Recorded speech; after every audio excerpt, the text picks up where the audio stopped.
Good morning, good evening, arm wrestling fans. Today's live stream is about the AWC event.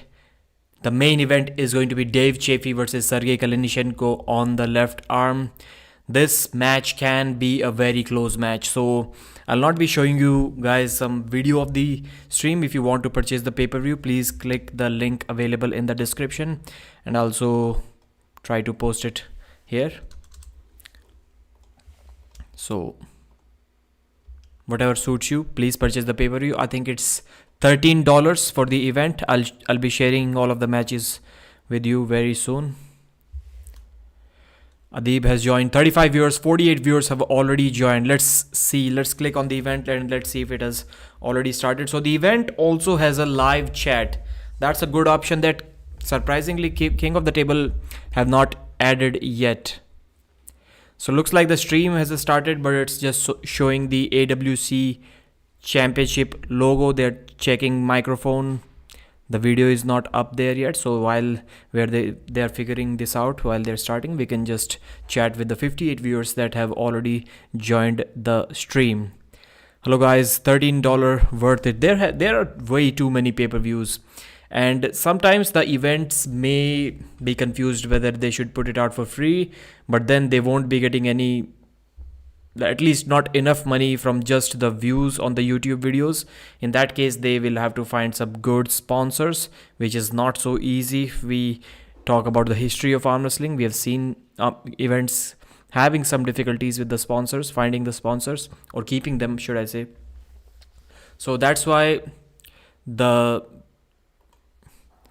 biggest thing as of now in today's arm wrestling is a pay-per-view format. Everybody's trying that. So some events like this one, they know that they're probably not going to sell more than maybe 700-800 pay-per-views at max. John Milne, Devon Purdy is in the court, so he's announcing, he's giving the intro. So I've started the live stream exactly parallel to the pay-per-view event. This is Magda's event. This is happening in Canada. And मेरा phone भी लाइए, उधर सोफे पर रखा है. Is Rahul Panikkar the best in India? No, I will not say so, because yes, he was for a very long time, but now he has been defeated back to back a couple of times by his own state person, Sivajit Janardhanan.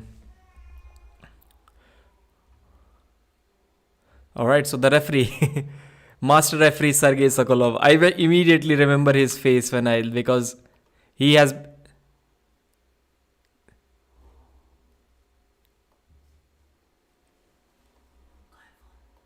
Bars of it.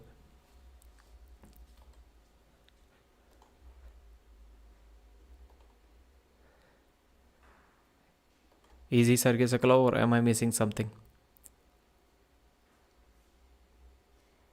No. No, he looks similar to Sergey Sokolov, but he's not that guy. Dennis versus Hermes, who is winning? So the event has not started yet. Dave Chaffee versus Sergey Klinichenko. I hope is going to be the main event. So let's do some prediction of this event. Of this match in particular. Dave Chaffee, Sergey Klinichenko, left arm match. None of them favor their left arm heavily, but we have seen some matches from them in the past. Sergey Klinichenko, not so much. Some practice polls. We saw him competing against Evgeny Prudnik. He took Prudnik's wrist and Prudnik then pressed him down to the pad. Devon versus Klinichenko, left arm match. Devon was pretty much dominant throughout. There is nothing that Klinichenko could have done that day. Dave Chaffee, we saw him compete against Corey West almost 3 years ago. He tore Corey West's bicep, and Corey was strong even back then. So Dave is not that bad. Dave also practiced with Devon, and Devon was pretty much in control of Dave on the left arm as well before King of the Table event when they competed on the right arm. So judging by that, and there is one thing, I would have predicted Klinichenko to beat Chaffee, but when I saw the practice poll between Klinichenko and Lachlan Adair, like Lachlan was controlling him, man. And it was at the King of the Table event in which Lachlan faced Krasi and Klinichenko beat Matt Mask. So his left must have been fresh, and so was Lachlan's left. And Lachlan was dominating him. So that's kind of making me think that Dave Chaffee may get the win tonight, but it's close. It's a good match. It's a close match.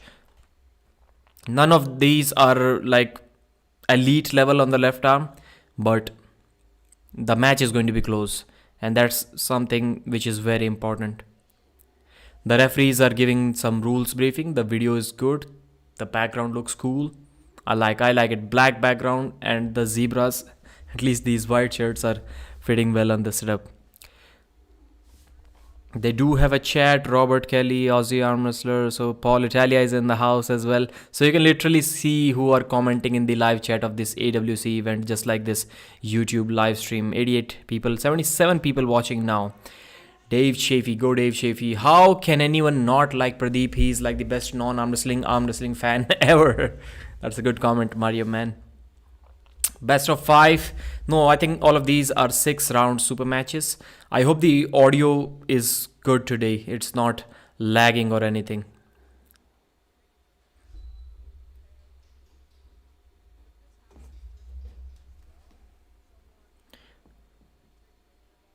Let me check the video quality that I have, if it's cool or not.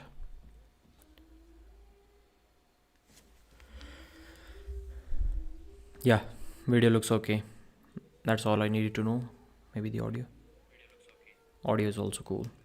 So let me read you the matches that are going to happen at this event. Unfortunately, I won't be sharing any screen with you guys. I should, but that's a new software. I don't want to mess anything with this. Last time it was terrible. It was a terrible show. Video quality was not good. So that's the event. There are going to be 2 preliminary matches. Maddie versus Sabrina, female match. Alexander versus Heidi. These are the 2 matches. Then we have Rick Heiderbrecht versus Brad Grundy. That's going to be a cool match. Rick is so tall, I think it's going to be difficult for Brad Grundy to top roll him. Vivian Santos versus Petra Dam, another female match. Artam Klinichenko versus John Therian. This is on the right arm, I believe. Yeah, right arm match. John Therian, he's good, he's strong. Can he beat Artam? I'm not sure. I don't think so. Alan Ford versus Casper Sinisia. That's going to be a murder. That's going to be a clean sweep. Casper Sinisia, I saw him just destroy his competition left, right and center at the Bulgarian WinBet Arm Wrestling show, which was a pay-per-view. That was the first time I ever saw Sinisia compete. And man, that man was on a killing run. So Maddie Gagnier is on the table first. Let's hit full screen. 22 years old, she's young, okay. 154 pounds, 5'7", 13-inch biceps, 12.54 arms, 6.5-inch wrists. Man, a 150-pound girl has wrist my size. That's disappointing. We need to quit this, watching this pay-per-view right now. My wrists are like 6.8.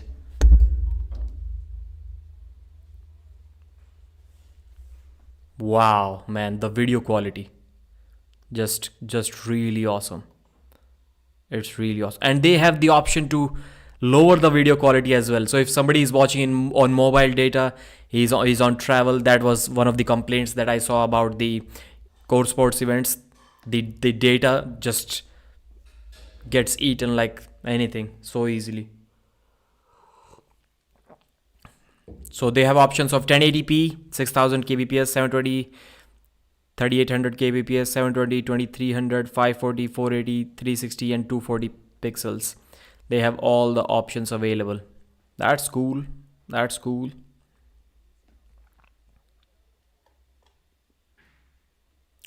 So the first preliminary match has already started. I don't think there is much point in commentating on this match. Let's read the chat, what you guys are saying.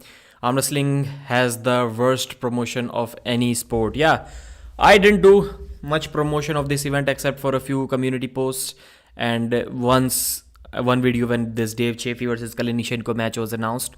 It was included with 1 or 2 other news. That's all I did. They should do better update. They should do better update. I criticized the owner of this promotion few months ago, maybe a year ago if you remember. Alright, so ready go happens first round and I don't even know the name of the girls. So 2 fouls, 1 winner. Let's focus on the chat. What do you think Morozov next right hand match should be? Artem Morozov right hand match. Next match, Monster Michael Todd. How about that? Let's see first how Michael does at this King of the Table event next month. Then we'll see.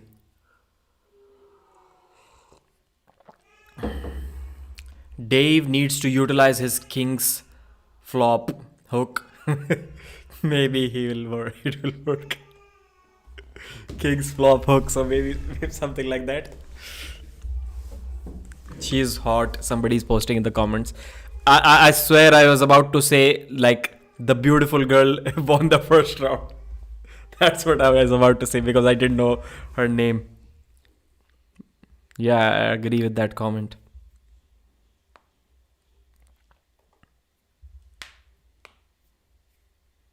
That's a sweet tie. Sweetie wanted, right?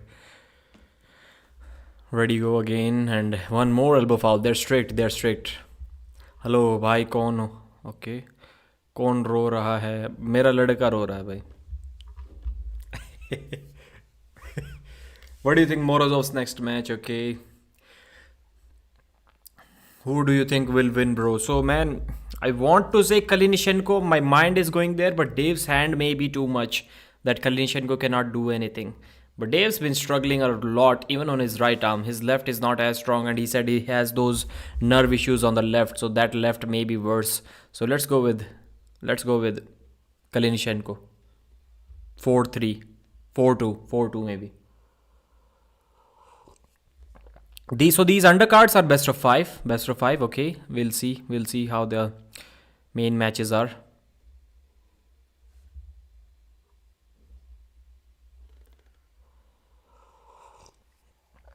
Another foul. So first 2 rounds ended on 2 elbow fouls. There were small elbow fouls, but I'm glad they are calling it. There's an event going on. Yes, AWC Fight Night, Mark. That's what. No, the Fight Night tagline was used for the previous event. This one is just AWC Championship, I think. Now or never, or do or all or nothing. All or nothing. AWC 3 all or nothing official pay-per-view live stream. Yeah.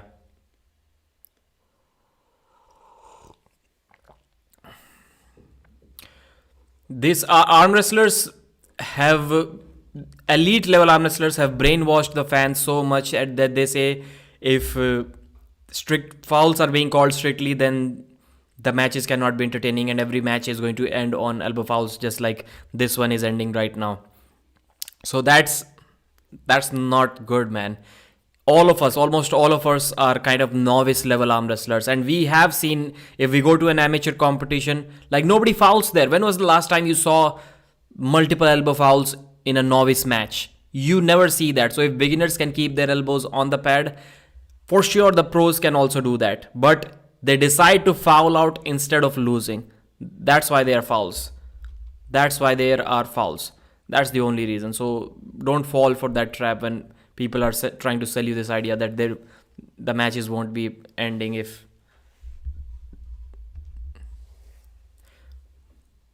So 2-1. Sabrina makes a comeback, I guess. I like the aggression. Both of them are shouting right in each other's face. Intensity.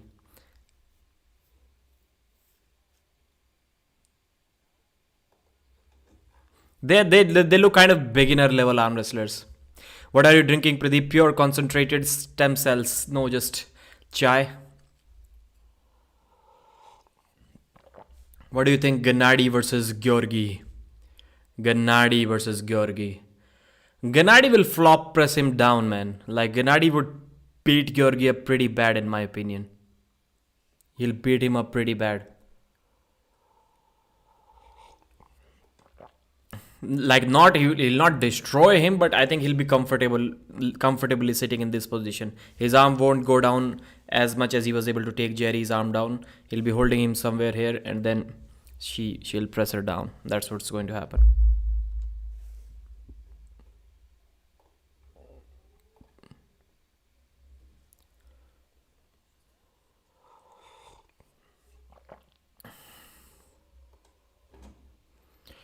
No, nah, Georgi too strong. Okay. Bro, show your 92.1 kg back pressure to Hermes. Today I thought about sending one video to Hermes Gasparini of my first competition. First time I saw an arm wrestling table or an arm wrestling strap and an arm wrestling strap and an opponent in front of me. Officially. Lots of screaming, yeah. I like that. Croatia. So the rejects of East versus West and King of the Table are here. Yes, they are. Yes, they are. A monopoly so early in this sport. It's good for the fans. It's good for the fans because we are seeing more matches than ever. But it's not good for anyone else who also tries to promote the sport. Like it's the King of the Table and East versus West. Like they've already killed the competition, man. They've already killed the competition. If WL doesn't rise back up within like next few upcoming months, then maybe these two leagues are forever going to keep the monopoly. Like duopoly, two cannot be a monopoly. But I guess what you mean. Not that the fans will miss anything. The fans will still be watching cool matches as we've already seen. The prices may go up. The prices may go up in the future for sure, where people start complaining and they won't have any option. But the thing is that there is no other league who can do anything right now, man, unless somebody who's like 10 times richer than Engin Terzi and Don Idris shows up.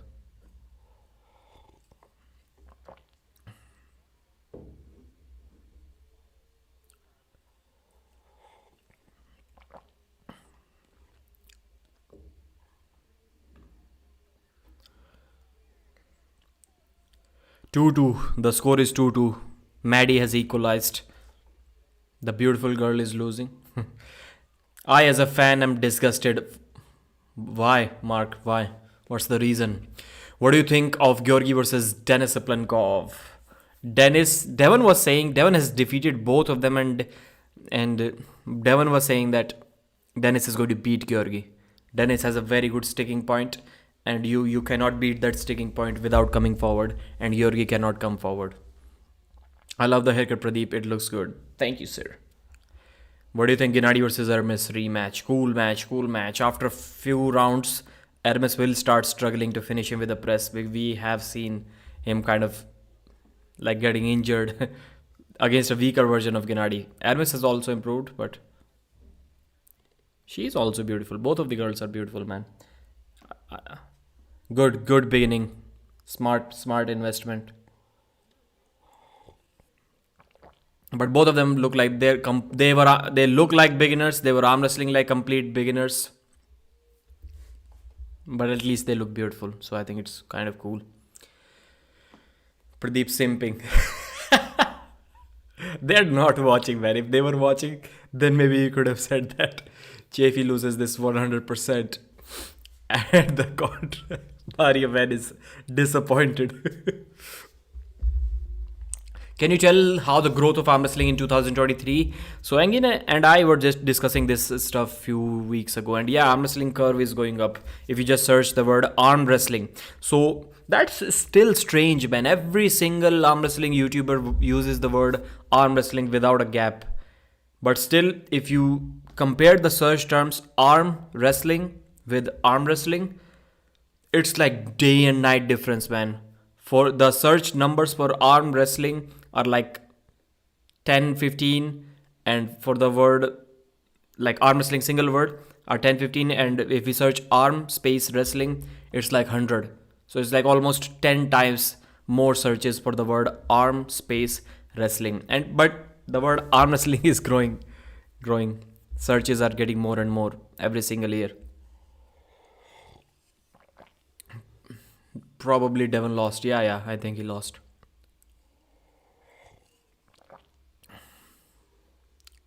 Yes.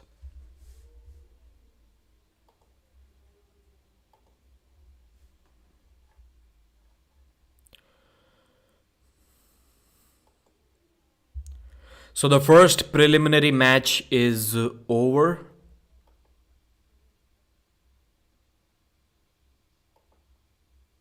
Good comeback. Good comeback. 3-2 victory in the first match.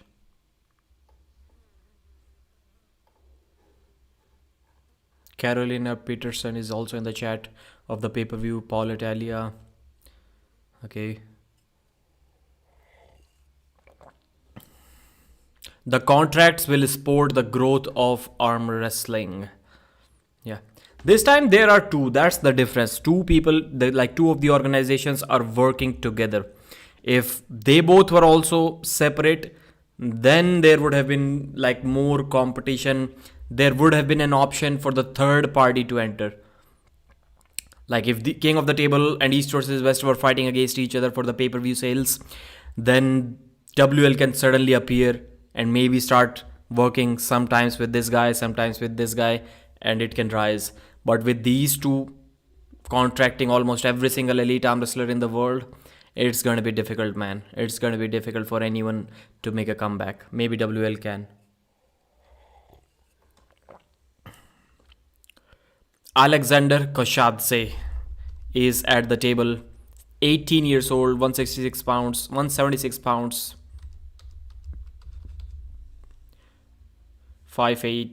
Kelly Leach is his opponent. 35, 176, 5'8", 15.5, 14.5. 9-inch wrists. Don't show me wrist sizes, man.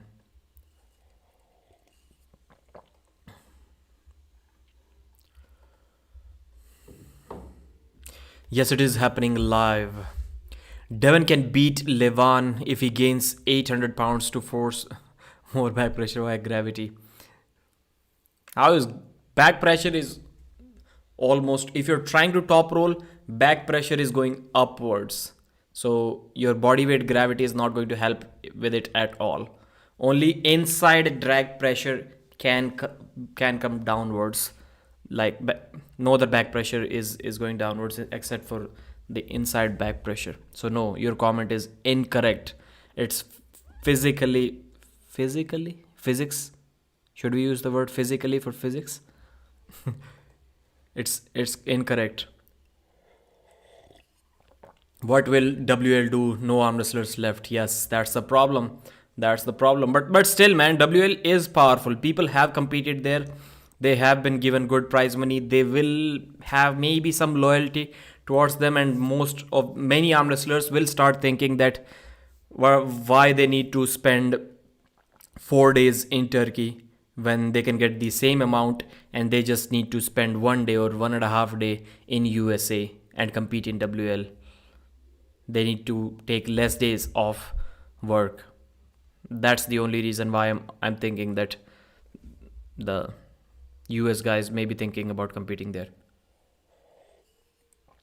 I love competition. I want competition, and I want all of them to succeed, and I want the best of them to be at the top. That's what I want.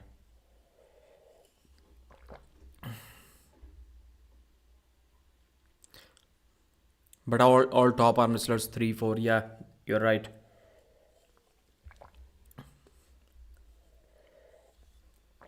The crowds at East versus people used to complain a lot about the WL crowd as well. But yes, clearly it was paid crowd. They don't know what is happening at the table. But it was for the general audience, like who also don't know what is happening at the table. And those guys cannot tell if the crowd is fake or not, because they cannot tell if the match is, I mean, the matches are obviously real, but they cannot tell what's really going on in a match. So for them, the fake crowd was good. Like it added to the value of the event.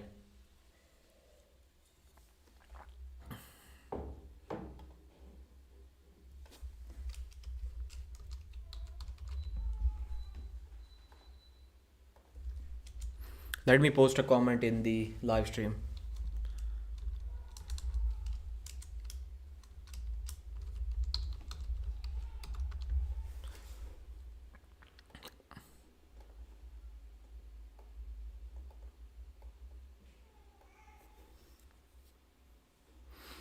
So the second match is going on. It's still a preliminary match.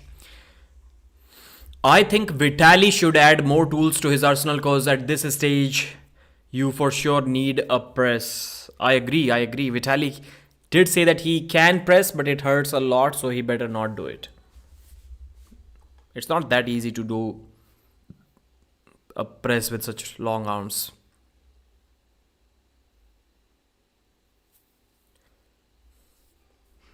Deep hook war in the first round, and Alexander Hoshadze, the 18-year-old, gets the win. Is he Georgian? He's wearing Canadian flag, but Alexander Hoshadze, it looks like a Georgian name. Does it count if you make a bionic arm with hydraulics to arm wrestle? At this point of time, in arm wrestling, everything is allowed. So yeah, if somebody can do that, I think they must allow them to compete. If steroids are and everything else that you can take in this world are allowed, why not a bionic arm? If it is like somewhat permanently attached to your body, if it is your body part, not that it's something you can detach, but yeah, you can detach it for sure. Artificial limbs can be detached, so maybe not. Any new event organizer will have to disrupt the current industry, maybe to, yeah, it seems impossible as of now. If, and even WL has a very small chance, if anyone can do anything, it's WL.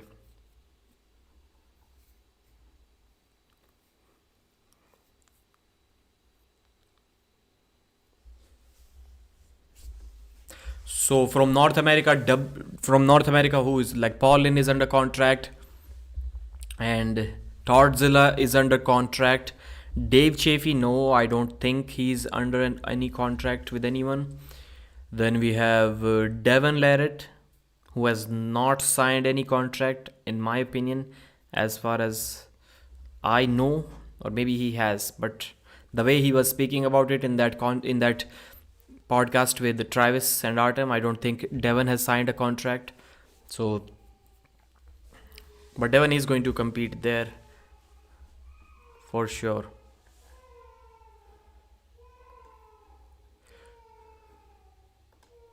Once again, deep hook war. Hoshadze is on a defensive right now. Kelly Leach trying everything he can. Now maybe he's getting tired. Wow, what an amazing match. Gets the pin, almost gets the pin.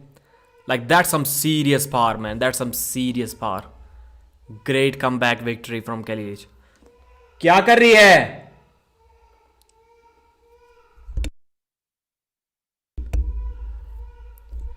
My internet decided to be better.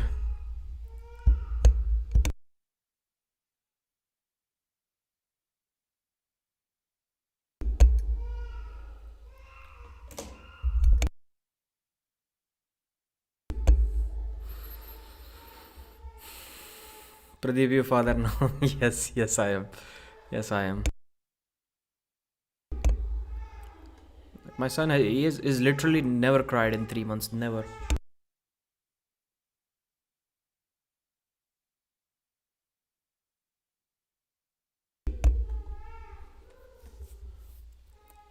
Okay, blood is crying. Devon said he wouldn't even compete in WL. When did he say that? Congrats, Mark. Thank you. Pradeep is daddy. Andrew M. Congrats, bhai. Kya naam rakha? Viraj. VIRAAJ. First time this boys, I'm hearing him cry for the first time in 3 months. Never cried ever. That's why I'm feeling kind of uncomfortable. Like, what the hell is this thing? This never happens.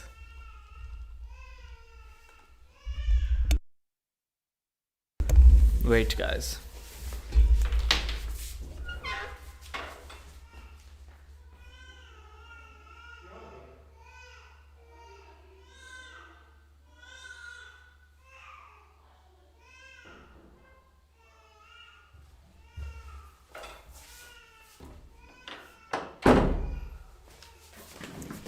Alright, we are back. Sorry for the inconvenience. Poor little daddy. Deep. This is the part where Pradeep finds out his son is a wizard.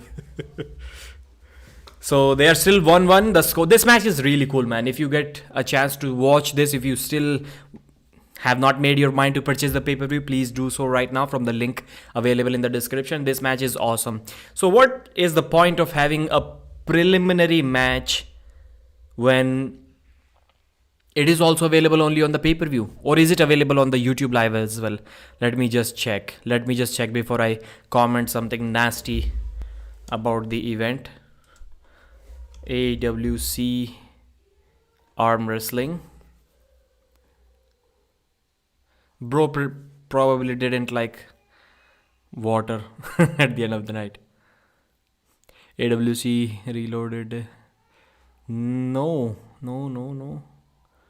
I don't think they are streaming this live on their YouTube.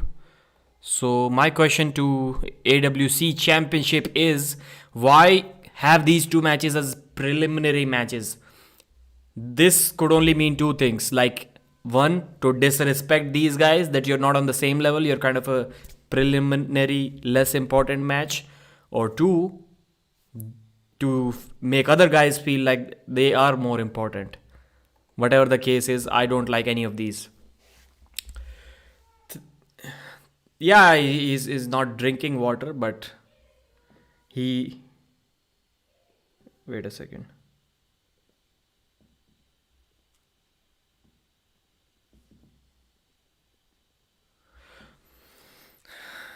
Maybe the preliminary matches, are they going to compete again? What's the case? No, Alexander. No, they're not going to compete. I'm not sure what the case is. Why do they have these preliminary matches?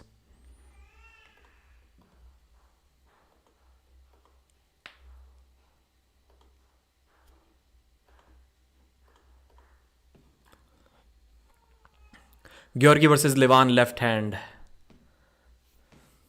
Both of them are injured, so I don't like that match. So this time a top roll from Alexander, but there was an elbow foul. Can anyone explain it to me? Like, if all of the matches are available on the pay-per-view, then why have few matches as preliminary matches? Swetkov has no chance versus Levan. Yeah, even in this shape, I think Levan is going to beat him. Bro, did you see Aryan versus Shiv recent pull? Yeah. Many people asked me before this happened, like privately on messages, and I was always like, I don't think they are on same level. Aryan is going to beat Shiv pretty good. And that's exactly what happened. Should I stop sending shit comments? No. I'm enjoying them. This time, once again, a top roll from Alexander and Kelly with a flop press. Wow, he's jammed it. He's jammed it with a flop press.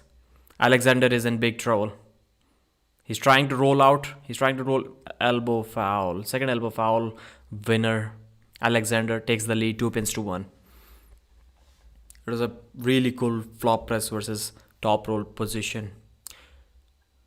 Haryana, yes, I am. Mario Man. Gunsmoke. Yesterday I watched a video of the game called Gunsmoke. It gave me good childhood memories. Levan was playing with Larry in practice. I wouldn't call it playing, but yeah, it was cool.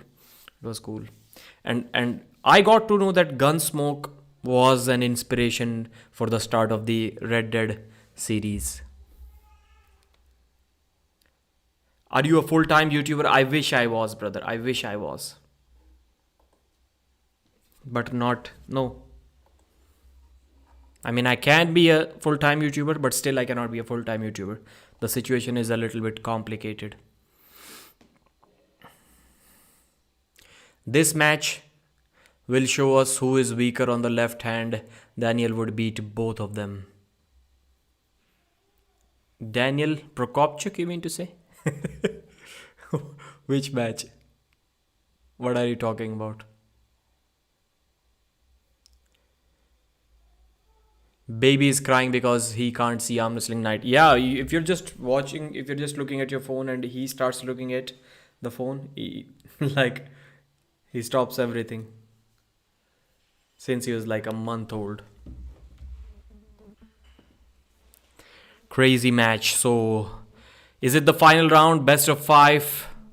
Alexander on the left. Keith on the right. Hook battle again. A hook match once again. Very close to the pin pad. No, rematch? Is it a replay or what? Why they are not commentating over it? I think it was a replay. I was like, it looks something similar. Can Levan hook Devon this time because he won't be able to use King's move? I'm not sure. I was thinking about it. Yes, Devon like himself wanted to go in a hook in the second round. But the way Levan was grabbing him in the second round, it looked like if Levan wanted, maybe he can force the hook as well. Maybe he can. But in a hook, he won't be able to pin him. It's difficult, man. It's difficult. Like Denis Siplenkov forced the hook on Devon left arm. But we haven't really seen Levan force the hook on anyone. That's the problem. He does exceptionally well when somebody tries to hook him. But I'm not sure if he is that good at hooking other people. Could be mental trauma also. When you broke arm, you always kind of watch out of it. Prokopchuk. When we see you in East versus West commentary, must be awesome. See you here. I'll try, brother. I will try to get a visa.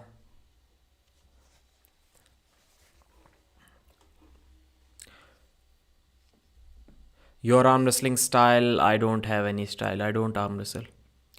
In a match with Makeyev or Alinikov, he broke his arm. Are we talking about Klinichenko? Is that what you're talking about here? I think, yes, Andrew. Yes, I think Devon Ladd lost to Kamil Jablonski and maybe 6-0. Maybe 6-0. I think Prudnik was off cycle against Sergey. Kelly Leach defeated Alexander. Wow, it looked like he has a dominant hook. But then Kelly Leach made a comeback and won this match 3-2. So both of the preliminary kind of undercard sort of matches ended up in 3-2. Wow, that's amazing. That's amazing. Klinichenko, okay. Yes, he did. Zloty Tour. I remember that. Top 3 young arm wrestler. Rino Masic, Bacho Saginashvili. Although we need to see more from Bacho. And third name is going to shock you, some of you. Abhas Rana. Pradeep, who you got? Bacho versus Reno. I got Reno Masic in that match. Clerks, I would still bet on Ivan.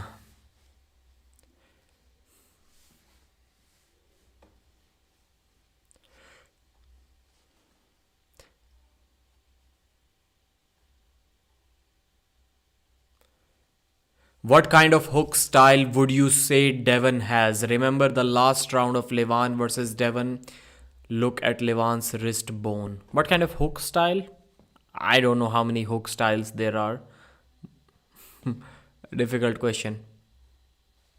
Will O'Neill, Masic Saginashvili, and Blumanis. Kristaps Blumanis. Yeah, good, young, strong kid. Alan way better than them. Alan? Who? Okay, Alan Zoloev. Alan Zoloev is 22? 23? Yeah, he's also very young if we look at it. But like all of the names that I mentioned, they are not even 20. That's what I was thinking when we were talking about young. I intentionally mentioned names that are less than 20. Yeah, Kristaps Blumanis is also cool. And what about that left-handed guy, Tudbaridze, that Oleg Jok is facing? Won the juniors and then won the seniors, 85 kilos, while just being 19-year-old. How good is that? Sucks that he will never win 85 kg lefty as long as Zok is there. Nifontov is also very good left. Yes. A short break in the AWC event.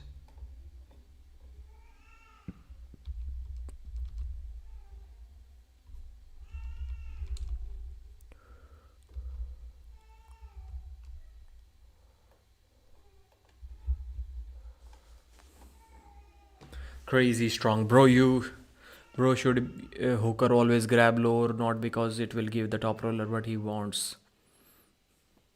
Difficult question. Only grab low if you know you are much stronger than your opponent. Like your arm is much stronger than your opponent, but your hand maybe isn't. Then try to grab low. Does he beat Bacho lefty? Who? La Latin is way too much for Devon. Bro on left, yes, I agree. Nana Nifantov will be at East versus West soon, I believe. No, Dave Chaffee versus Sergey Klinichenko is still maybe a couple of hours away from now. So the event has just started. Two preliminary matches have finished. And let me tell you what are the matches that are upcoming now. Jonathan Brida versus Alexander Kulishov is the next match. No, that's the co-main event. Why is it at the bottom? Rick Heidelberg versus Brad Grundy is going to happen. Vivian Santos versus Petra Dam. Artam Ternenko, John Therian. Alan Ford versus Casper Sinicia. Jeff Tate versus Jason Constantini. Heidi Corner versus Anna Gronlund. Dave Chafee versus Sergey Klinichenko. So 8 matches still remain. 9 matches. Wow. No, 8 matches. Mark with 37 dirhams super chat for Pradeep Jr. Happy 3 months. Thank you, sir. Thanks, Mark. Thanks.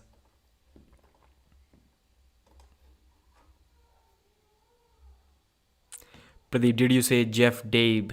Yes, I did say Jeff Dabe, brother.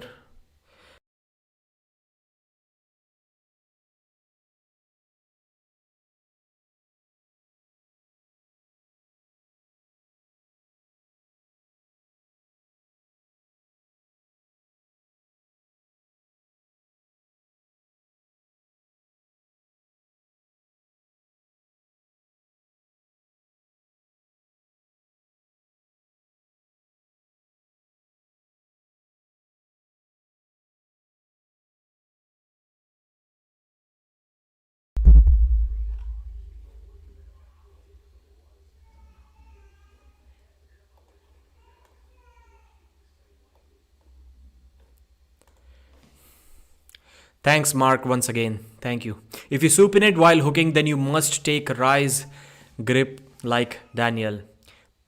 Did you say Jeff Dabe? Yes, Jeff Dabe is going to face Jason Constantini from the Table Monkeys, who Pradeep is rich. The mic broke. Talk. Sleep. What happened? Can you see me? I think Roman would be too easy for you. I think Aussie Arm Wrestler is a better matchup. I agree. I do agree with this comment. But I'm not sure if you can still hear me or see me.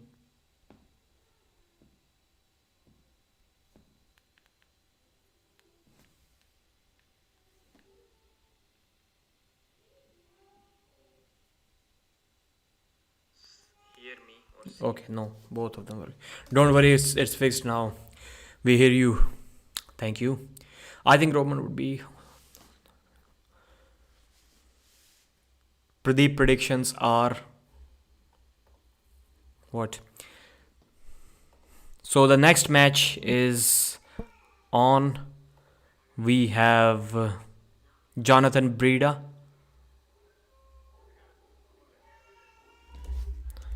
Maybe I need to plug it in directly here.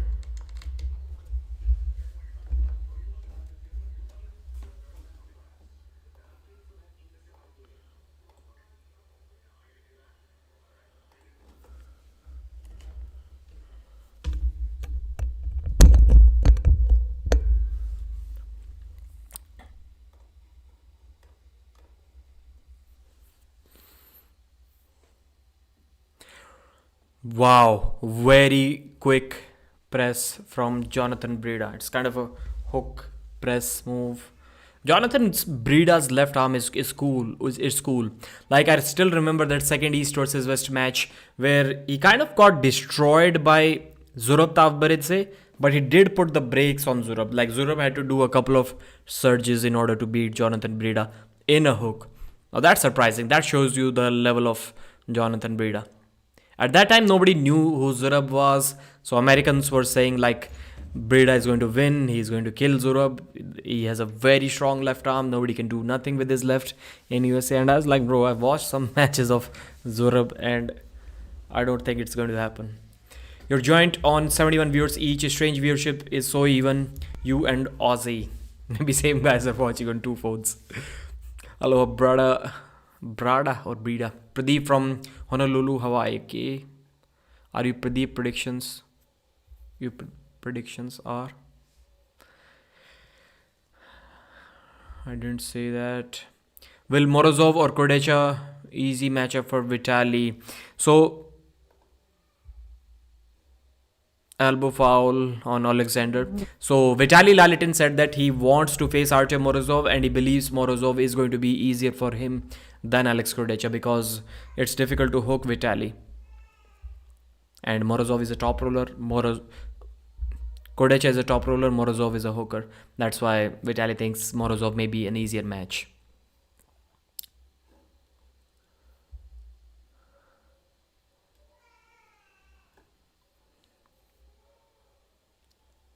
Look at the viewer difference when Devon doesn't compete.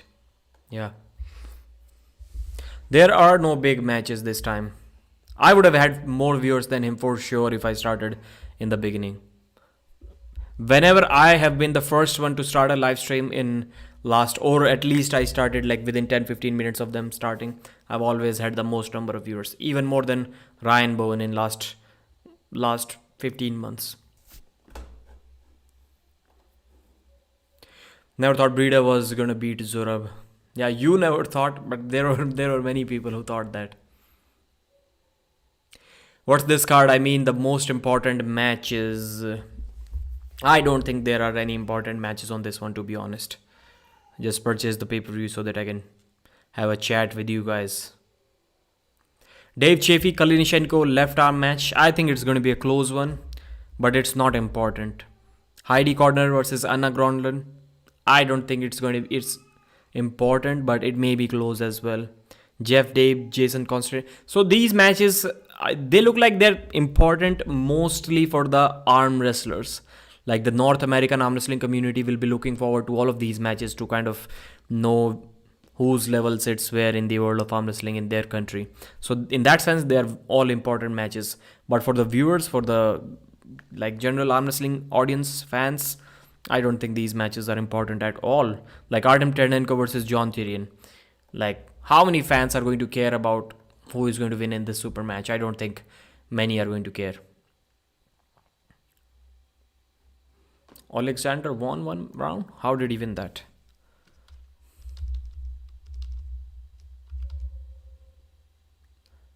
Let's go back and watch it.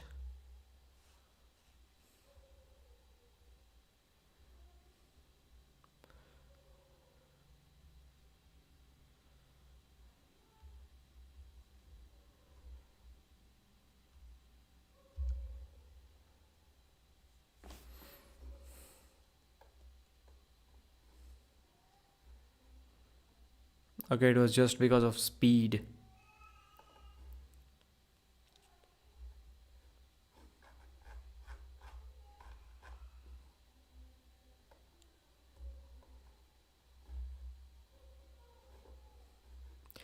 Two 1 for Jonathan Breda. He's leading. Both of them, all of the matches have been in hook. Whoever gets the hit first gets the job done. Dave is like 1/10 of his power and is lefty compared to righty. Yeah. Kalina left, yes. Maybe Dave's hand can be too much for him in the initial rounds. Like everything that I have seen from Klinichenko so far on the left tells me that he's going to win, except for that one Lachlan Adair practice pull where Lachlan was just consuming his hand and going sideways and he couldn't do anything. I'm not saying that Lachlan is weak, but is he stronger than Dave on the left? Yeah, maybe. I think so.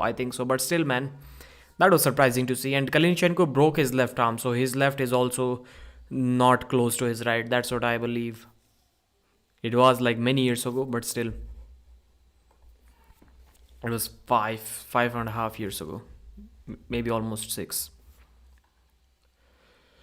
So is this the final round?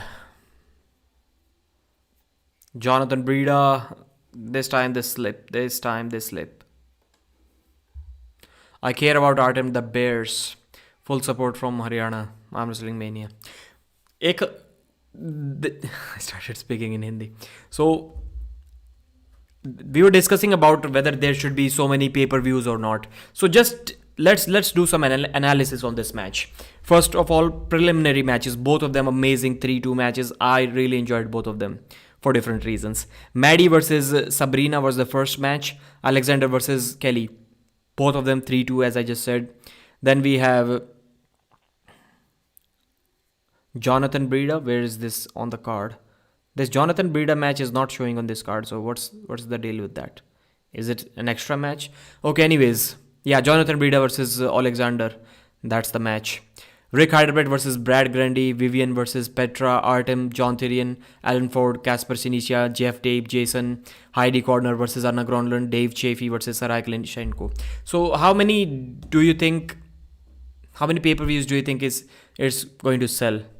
No, Kelly Leach defeated Koshadze in an absolute war. Like, it was probably one of the best hook matches. Not probably. This year, I think it was definitely the best hook match we have seen. Jonathan Breda has top rolled Alexander, and he kind of eases him down to the pad. So change in strategy, gets the job done, rubs the head. Not kind of Todd Hutchings rub, but it was just like, kind of, you did good. 3-1 match. I'm happy the match ended quickly so that we can go to bed early as soon as this event is finished. Blue is banned from this event as well. I don't think so. Did you talk to Hermes Gasparini after some words exchange? Yeah. Sometimes we message. I think he has also messaged me after that, or maybe not. But I have messaged him for sure. For sure. And I think we're cool. We're cool. Nothing serious. Maybe not as good, as cool as we were before that, but still cool.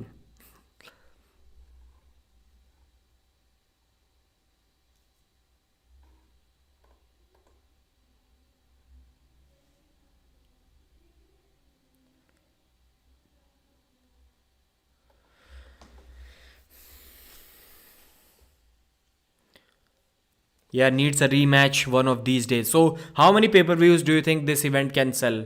Like, if East versus West 11 is going to sell, let's say, 13,000 pay-per-views, then how many is this one going to sell?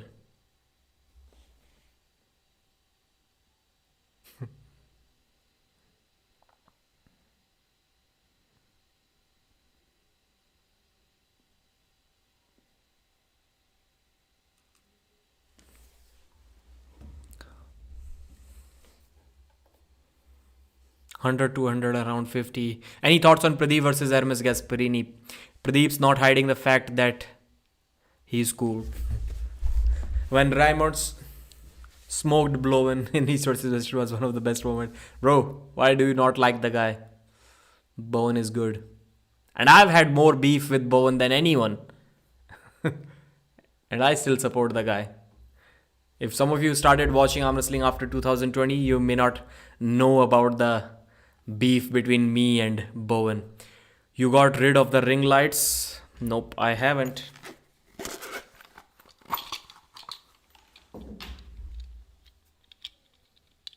Pradeep versus Isa is too much, man. Isa is way too strong. You're underestimating the guy. Isa is good. Plus, he's like 120 kilos. And he's a power lifter. Now you can see the ring lights.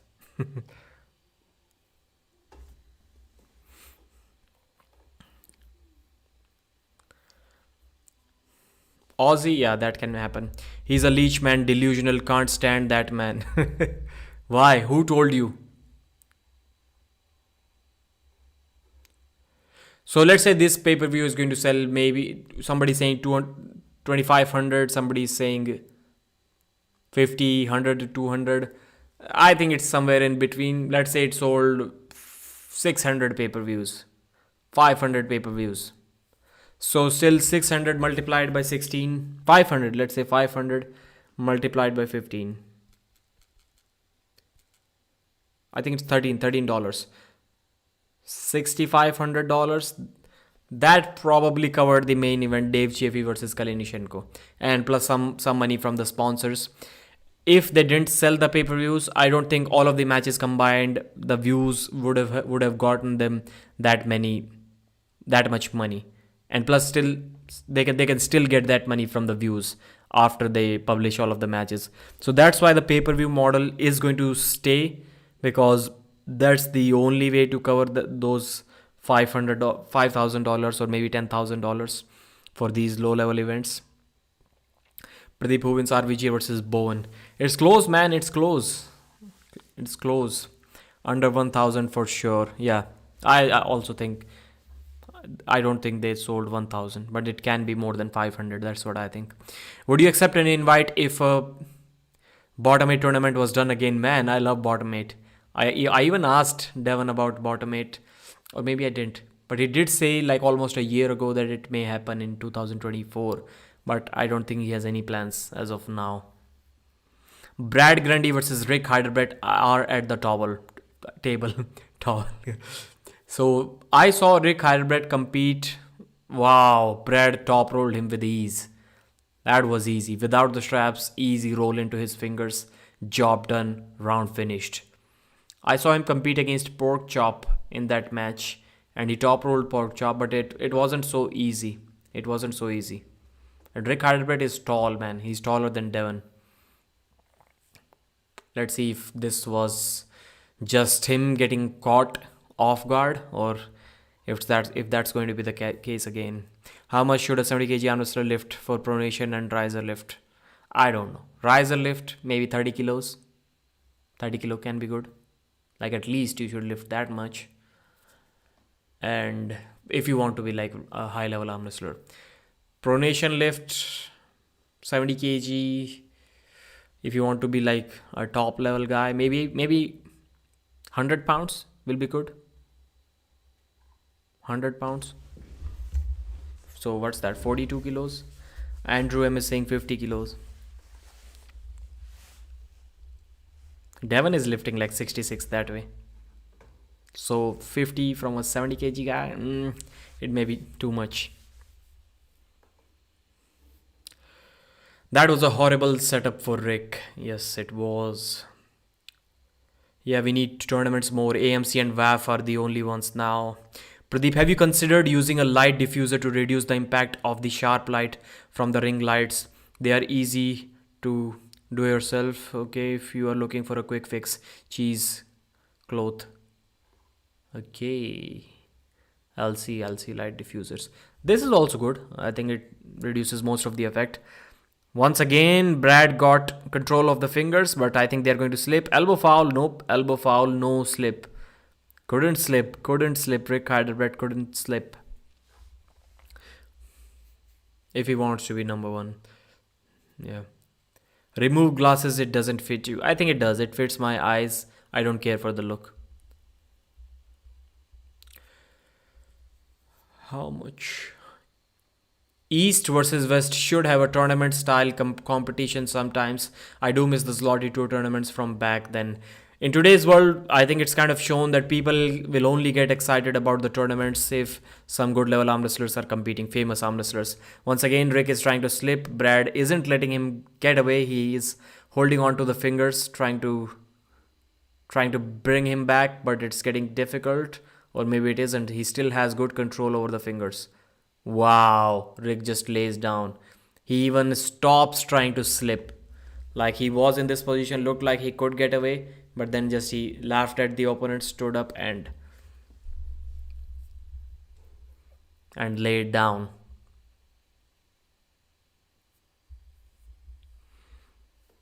That's 2-0.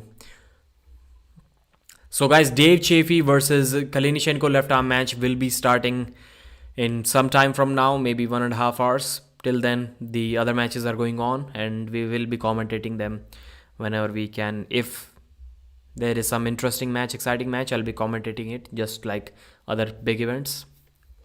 Otherwise, Rick also pulled Kordecha. Was it a practice pull when Kordecha was there? Or was it I don't think it was. Yeah, it was a match, man. How can I forget?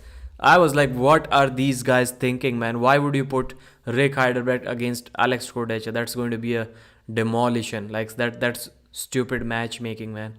If you wanted to invite Cordecha and you had no other opponent, then maybe invite somebody internationally. But what's the point of having Rick versus Cordecha? That's when Devon and Cordecha were practice pulling.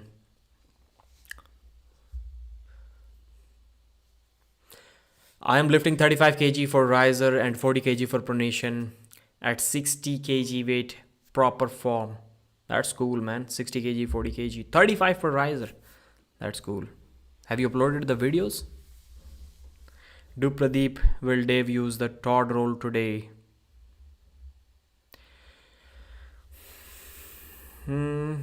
It's possible.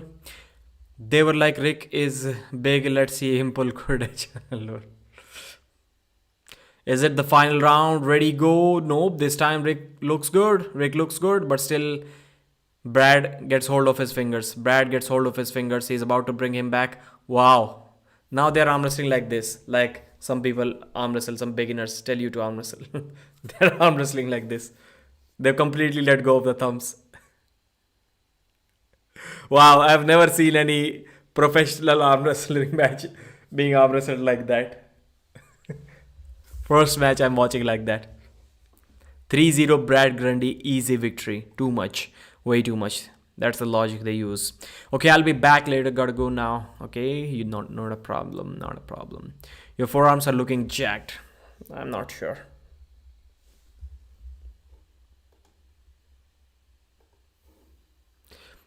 Pradeep, I arm wrestle like that.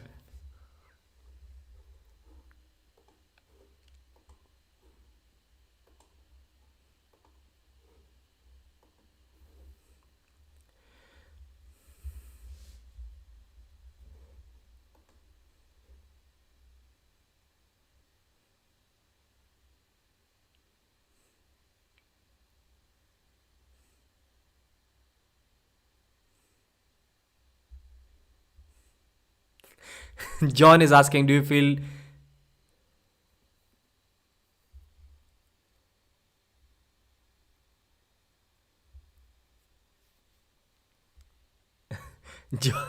John was saying, do you feel bad you come to our country and you didn't even let our boy get the straps? That's good. That's not good. Do you feel bad about it? And Brad's answer was, Rick was the one who denied the straps when he was asked about it. John didn't think that out well. My pronator teres is bigger than Devon in looks. Now you're just lying, brother. Now I don't believe your lifts as well. The Great Kali versus Shaq. Prime. Depends on who gets some kind of training. Maybe Great Kali looked better without any training. He looked better on the table. Have you seen a picture of John Brazing closing a COC 1.5, I think, with wrist closed? You should try it, Pradeep. That's not a COC 1.5. Yeah, I've seen that photo. That's not a COC 1.5. John can never close a COC. Nobody can. Maybe there is someone who can close it with wrist bent. But no, John Brazing cannot do that. Cordecha also faced Ryan SP. Yeah, that was also 6-0. But at that time, we didn't really know of Cordecha's level. Or maybe we did. He lost to Ongarbayev on the right. His left has always been slightly better. He lost to Krasi on the right. Mark Henry beats Kali. It's true.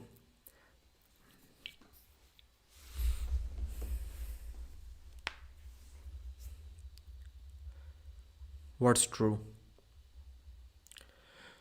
When I pull myself, when it's starting, I don't know, man.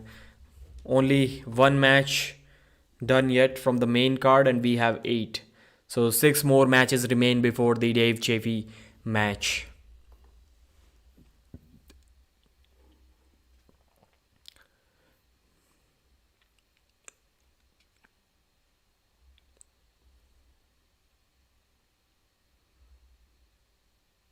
Rick lost a while ago to Crazy George.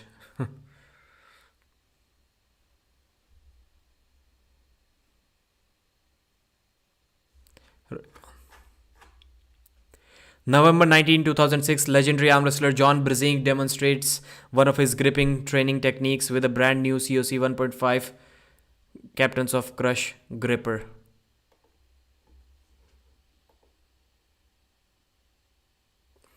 Vivian Santos, 43 years old, 165 pounds, 5'7", bicep 14, forearm 11 inches, wrist once again 6.5.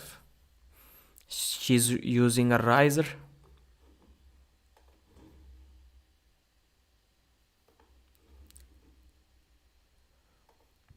Glasses look good, man. Thank you, sir. John Brzezinski closing a COC gripper with wrist cupped. That what kind of article is that? Like, I would also like to read it, but 1.5, no. John, yeah, maybe if like he closed it like this and then like bent his wrist, it may be possible. It may be possible. Like for sure, it's impossible to like bend your wrist like that and then close it. Literally impossible. But maybe he like closed it like this and then bent his wrist. That way, yeah, maybe John did it. But still, I'm not completely sold on that. It's just an article. You can also write anything. You can write a similar article saying that he closed it too. Clerks the left hand held Kodech and top rolled Morozov. Travis is ready for Hermes. He can't beat Larrett's son. Man, come on, man, Andrew. He was like literally playing with him.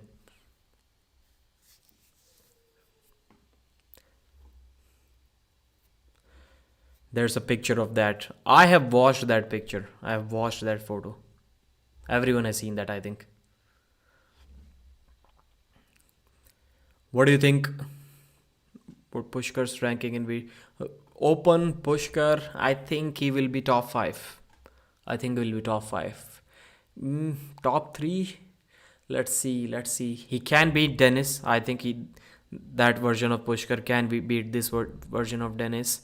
I think he can beat Georgi Svetkov as well because he was just way too explosive, way too fast. Devon, I don't think so. Levan, no. Gasparini, maybe not, no. Yeah, top 5. He will be top 5. I think so.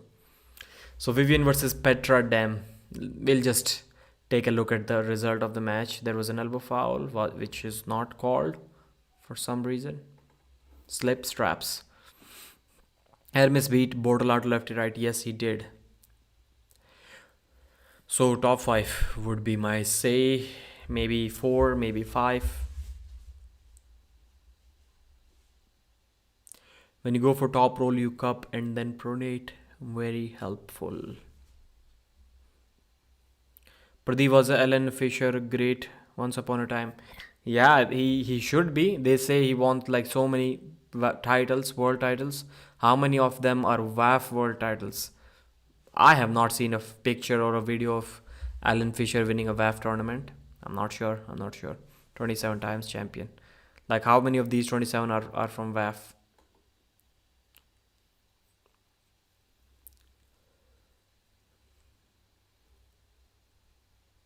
Hermes top rolled Kordecha many times. I remember seeing Yoshi Kanai back then. Very strong and beat dudes like Ron Bath, and I think he pinned Prime John. I don't think he pinned Prime John in that match. John was arm wrestling in a break arm position. I think he defeated him pretty good. Good top roll from Petra, gets the first round. So in that break arm position, I think John beat him. Like that was a tournament. He beat him a couple of times. Did he pin John? I don't think so. I don't remember. But yeah, in 2016, yeah, he Kings moved John and took him down 3-0. That super match was cool. It was cool. First time. I think it was the first time. He was trying to beat John since like almost a decade at that time. Yeah, exactly a decade. And then finally he got success in 2016 when John was already kind of retired. Not many people have watched that super match. because it's not really discussed too many times. It's not really popular on YouTube. But yeah, you can see if you search John Brzenko versus Yoshinobu Kanai super match. You can see that match. I think it happened in Japan once again, or maybe somewhere else. But that is when Yoshinobu developed a King's move. Back when he was young, he didn't have a King's move. If he didn't have a King's move, John would still probably beat him even in 2016. If Devon bulked up to 150 kg, yeah, but he cannot. He's going to kill Levan.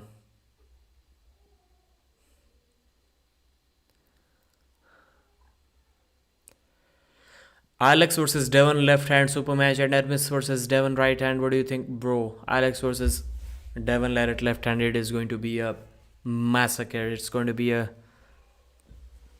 bad sight to watch. And Hermes versus Devon left hand. That's a cool match. Hermes can pin Devon, but I think Devon will win. Once again, a good top roll from Petra over Vivian. Most overrated arm wrestler in your opinion, with all due respect? No, I can say it without respect as well.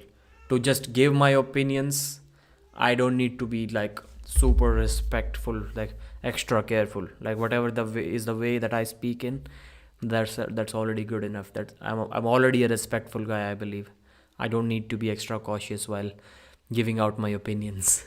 So overrated, I've not really thought about it that much right now. Who is overrated? Man, it's difficult. I don't think many arm wrestlers. Yeah, before facing Devon Larrett, Denis Siplenkov was quite overrated, and mostly because of Devon, because he kept on saying that Denis is number 2, Denis is number 2, Denis is number 2. So he kind of made Denis overrated at that time. It's purely because of Devon. Yes, Tala Khan, I do have a son. Hermes versus Swechkov, right and left. Both cool matches, both long wars.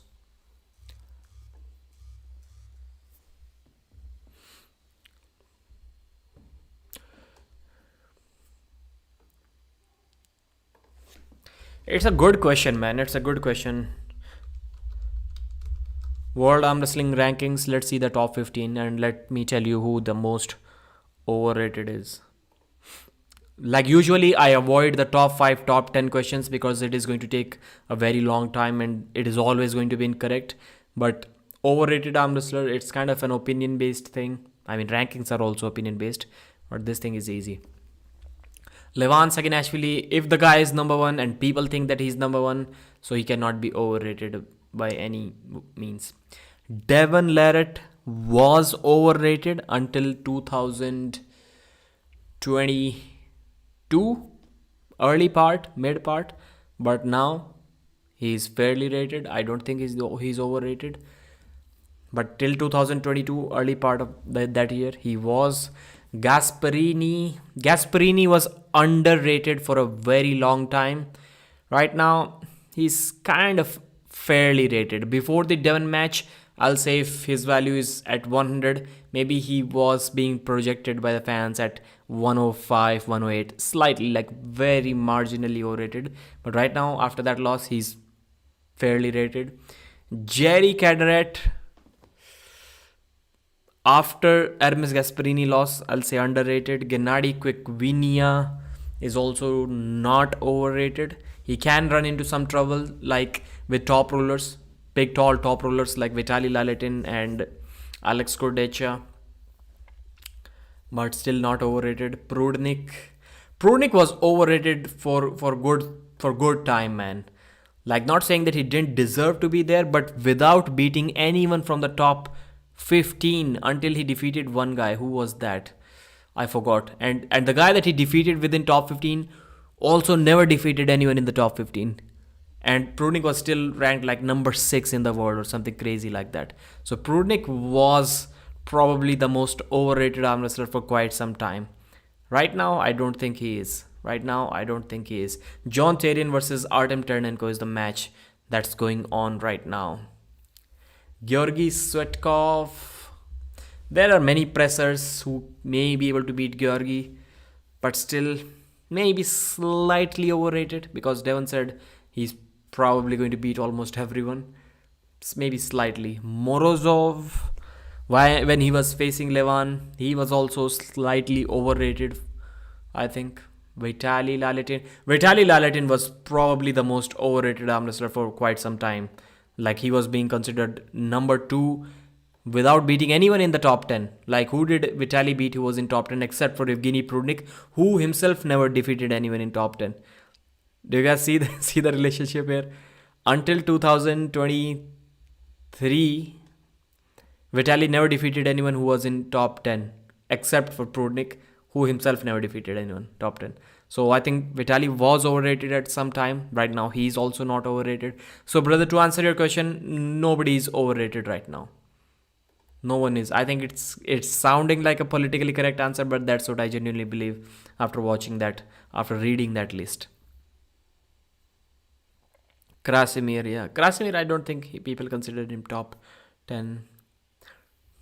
In his shape, Hermes Dennis can stop him, but the press can beat him. Yeah. Dennis in his prime wasn't overrated at all. Today, he is an ill man. I agree. I totally agree. Why can't Indian competes with super heavyweights?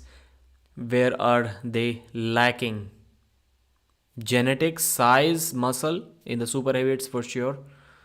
That's where they're lacking. Training, diet, everything. Technique. Artem Ternenko, flash pins, John Therien. Domination. Complete domination.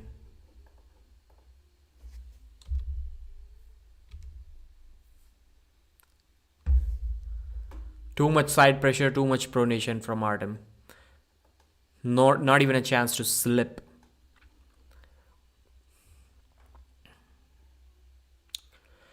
When Devon faced Levan, the strength gap was surely 30-35%. Then why he stated about 3% increment. I don't think it was 30%, man. Come on, man. 30% is way too much. Hermes was just lost in head. Devon overwhelmed him before the fight. It wasn't really that one-sided in my opinion.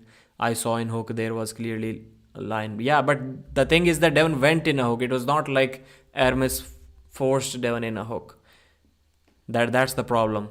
Like Devon cannot hook Hermes and Hermes cannot hook Devon. So whatever happens in the hook is kind of totally irrelevant. And your first statement, Antilla, Hermes was just lost in the head. Bro, be careful. If Hermes reads this comment, he's gonna be mad at you.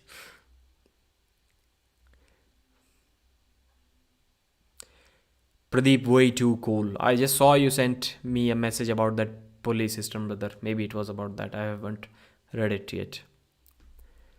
He fell off because his desperation move was banned and then became a YouTuber. Who?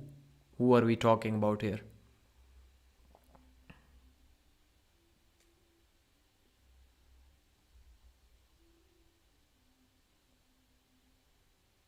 Okay. Hey Pradeep, I can lift how much? 150 kg for biceps. What about you? I can lift 50 kg for biceps.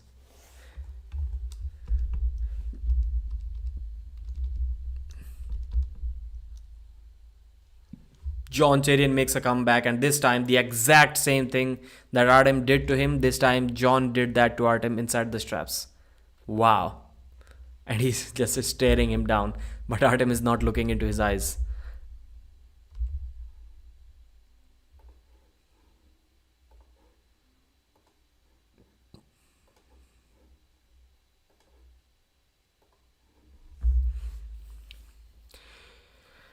MMT, I think Michael Todd. Hey Pradeep, I can lift 100. Okay. It was crazy when Gennady pulled Devon out of his anaconda hook. Remember that? Yeah, I keep on talking about that one moment again and again in the videos. To me, in 2023, that was the most shocking thing done on arm wrestling, and like really powerful move. I really like that. And second to that maybe was Prudnik beating Todd Hutchings so easily inside the straps, like controlling his hand and just going sideways, single surge, taking Todd down, taking him down so hard that Todd's almost his almost entire body went with the arm. Todd's feet kind of did a break dance.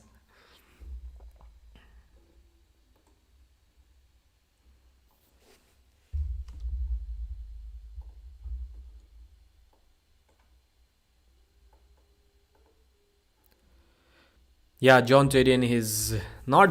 I cannot say he's beating Artem. They are still 1-1. But the strap is being tied up in the third round. Let's see what happens here.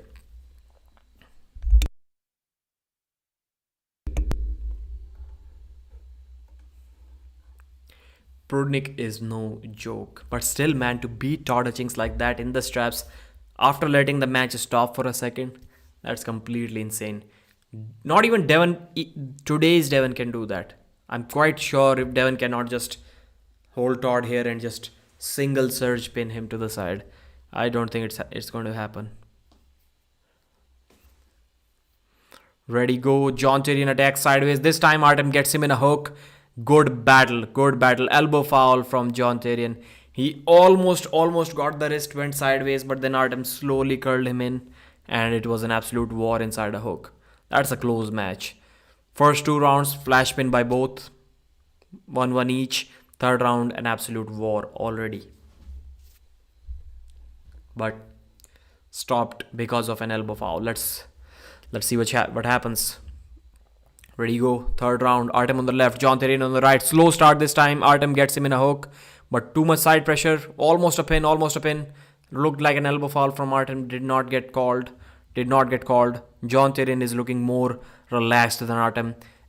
Great war right in the center. Second elbow foul from John. Artem takes the win. That's kind of harsh. Maybe I'm wearing glasses, I didn't see it clearly, but I saw one elbow foul on Artem. I saw one elbow foul from Artem before that.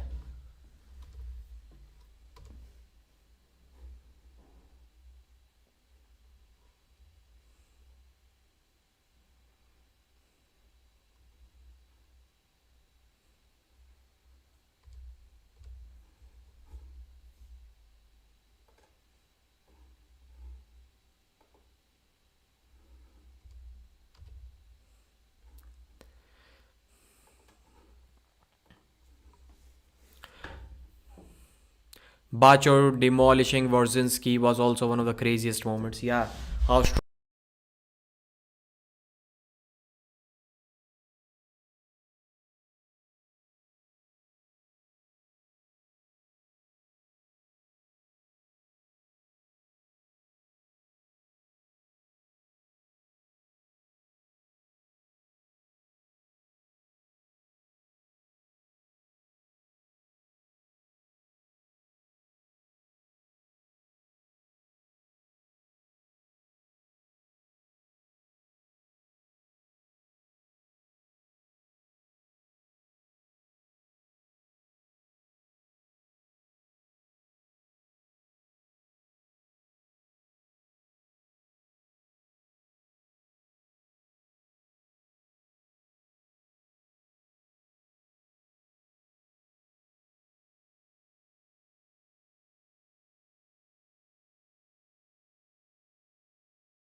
No audio.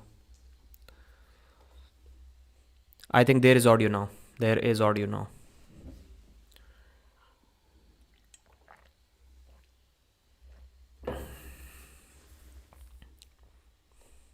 Still, it's the third round. Oh, no, it's the fourth round. Artem won the third round.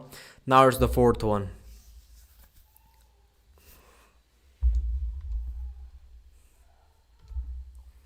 Slip and straps.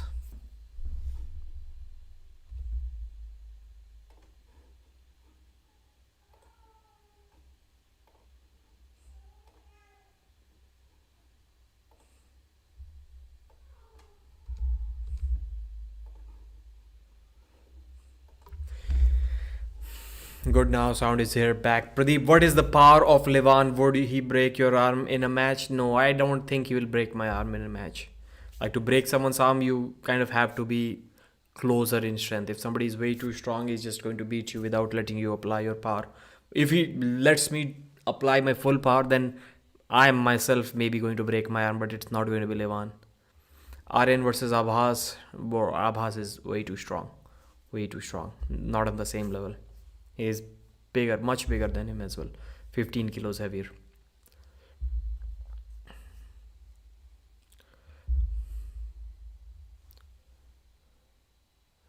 I came just now. When is Dave versus Sergey match? Still maybe 80-90 minutes remaining. Third round, John Tyrion hits hard to the side. Almost a top roll. Artam tries to hit the king's move. Did not work. Now he's holding on him with a kind of a flat wrist. Trying to open with pronation once again. Now John Tyrion in an offensive king's move. Offensive king's hook kind of move. That's looking good. That's looking good for John. Artem is trying something. He'll have to really evolve in this match. Really difficult to know what he's going to do from here. King's hook from John Tyrion. Now he's top rolling. Now he's about to top roll. Elbow foul. Artem elbow fouls. Like intentional elbow foul from him, I guess. Or John Tyrion, who had the foul. People are saying stand up like a man. Can't finish the king's hook. Great match. Artem is bleeding fouls out of John. I think it was a foul on John. Artem pushed him.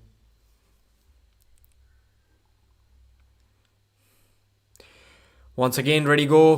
Good top roll, good top roll. Almost takes him to the pad, but man, Artem is stopping him with an open arm an inch above the pad. This time, Artem Terdenko with a king's move. Artem Terdenko with a king's move. John Tyrion pins him. Wow, that's a good match. That's a good match. Another 2-2.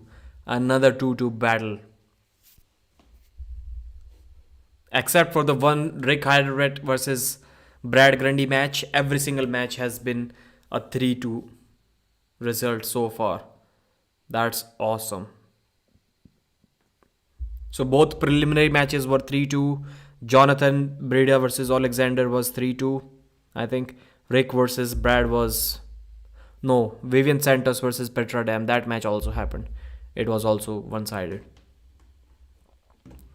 That's a good match. That's a good match. Levan is Thanos. Georgian Thanos.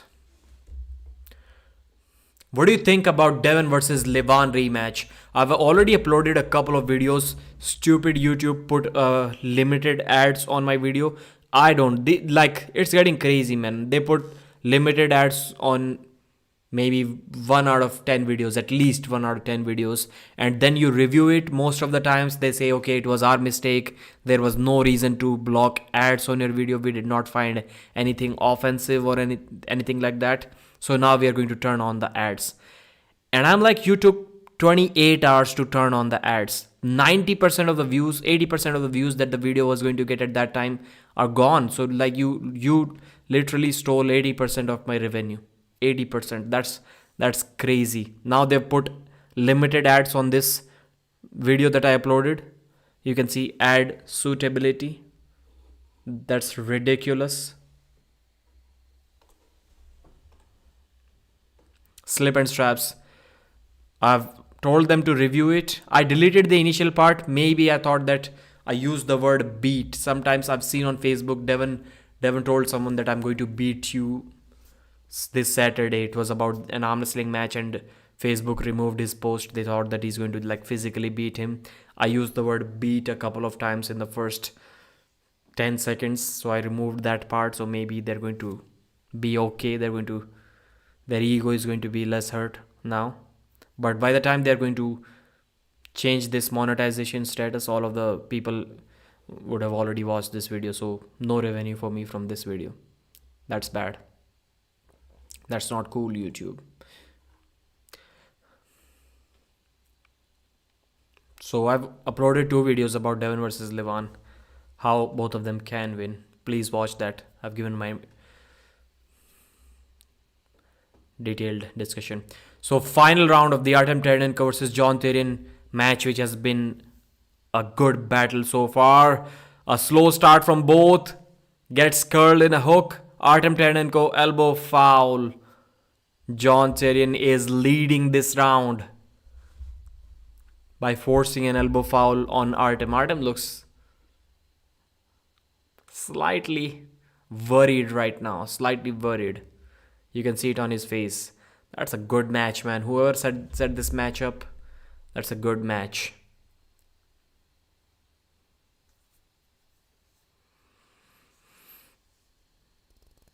Artem forces the hook once again. Wow.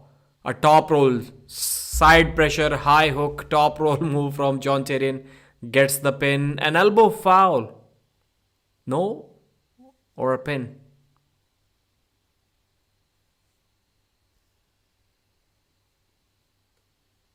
Elbow foul on John Cherian. It looked like a pin, but there was also an elbow foul. That's why a restart. But there was an elbow foul on Artem as well, I think. But maybe that was afterwards.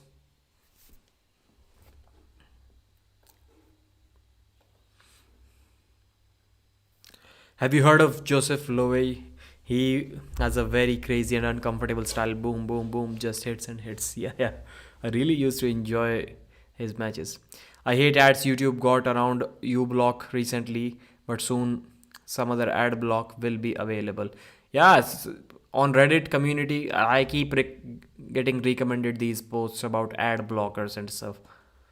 So personally, I've never used an ad blocker. I have purchased a premium account because I need to watch like too many videos, and most importantly, like if I'm watching some, let's say, Levan Saginashvili interview on Angin Terzi channel, I need to take notes, so I need it to be playing in the background so that I can also keep on making notes while listening to them. That's why I purchased a premium. And it's bad for all the YouTubers. If you ask any YouTuber whether they like you, John Cherian top rolls and gets the win. Wow, destroys Artem Ternenko in the third round. Destroys Artem in the third round. While Artem has been doing some crazy stuff on the left arm, making a name for himself, I have to say last 12-13 months have not been so cool for Artem's right arm. He has not won many matches. John Cherian gets the win over Artem. Good job, young man.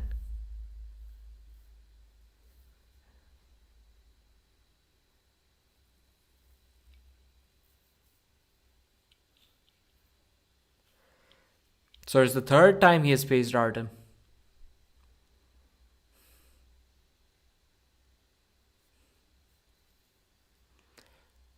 So John Millen is clearly not doing a great job at this stage interviewer guy.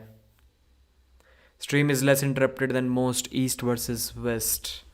For me, East versus West streams work fine. They work just fine. Has Dave versus Sergey started? Nope, not yet. So yeah, until I was talking with you, any YouTuber will not like ad blocks at all, because that literally takes the revenue away from us. So that's cool if YouTube got rid of ad block. But do these ad blockers work on mobile phone as well? Like, do you then have to watch YouTube on a browser?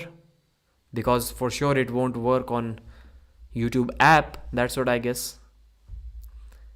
If you have a BBK, OnePlus, maybe Realme phone, can you stream in the background any app? You can stream in the background any app. Okay. When is Dave versus Sarai is in a few, no, I'll not say few minutes, still at least 1 hour, maybe more than that. I only use ad block in PC, phone, shouts, ads, shows ads. Okay, phone shows ads. Yeah. So then it doesn't matter that much, because 90% of people are using it, watching videos on the phone. So I don't think it's a problem. I was reading the stats on my YouTube channel and it showed some crazy number, like 3% people are 2% people are watching the videos on PlayStation. I'm like, is it crazy? 2% people of all of my views on my channel are being watched on PlayStation. That's crazy. Has the stream started yet? Yes, the matches have been going on since 11:30 p.m. my time, and now it's 7 minutes past 1 a.m. So yes, the matches have been going on.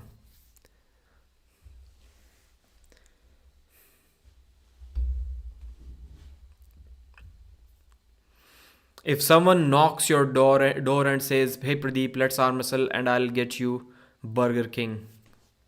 I'll get you Burger King? At this time? What's the time? Depends what time it is. So if somebody knocks my door and he's asking me to arm wrestle, then most probably he's an arm wrestler and he also knows that I arm wrestle. So that he also knows that he may be able to beat me or not. It's kind of a complicated situation. I need more data to answer this question. YouTube lagging as hell starting from yesterday. People say it's because of ad block. I'm not sure what you're talking about. I don't think so. I've not seen any lag. Sergey versus Chafee. Let's see how many matches are remaining. I'll tell you in a minute. Artam, Casper versus Alan Ford. So 3 matches remaining. Yeah, just 1 hour, man. Just 1 hour. Dave Chafee match is going to start within an hour. Casper versus Alan Ford. This is going to be an absolute bloodbath. Total destruction. 6'3", 17-inch biceps. 25 years old. Big, strong guy.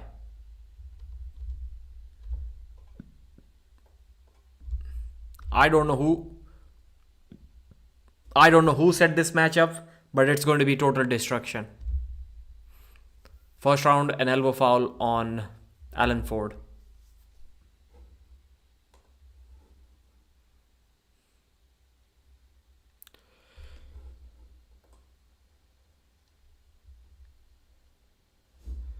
Second elbow foul from Alan Ford. Casper takes the win.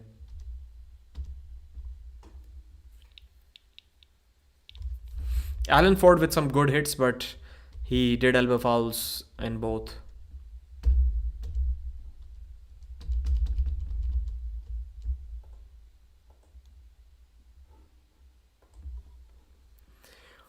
Who have Discord link stream the match? Plot twist, it's Roman challenging you, Pradeep, you win and Gennady comes in.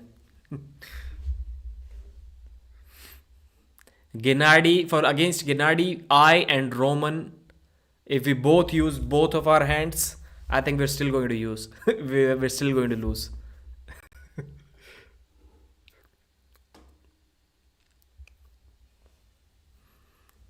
Who has won the matches so far? So the undercard match, Maddie Gagner versus Sabrina. I even forgot who won that match. I think Sabrina won that match 3-2. Alexander Koshadze versus Kelly Leach. Kelly Leach won 3-2. Jonathan Breda 3-2 against Alexander. Rick Hydebredt lost 0-3 Brad Grundy. Vivian Santos versus Petra. I didn't even watch that match, to be honest. Artam Klinichenko versus John Tyrion. Artam lost 3-2 to John. And Casper is going to beat Alan Ford 3-2. That match is going on right now.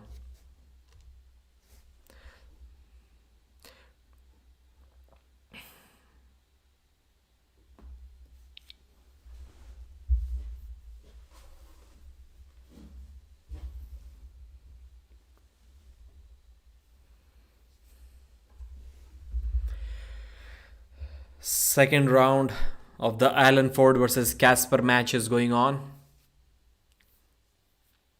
Where is Casper from? Which country? Does anyone know? Red and white flag. Which country is that?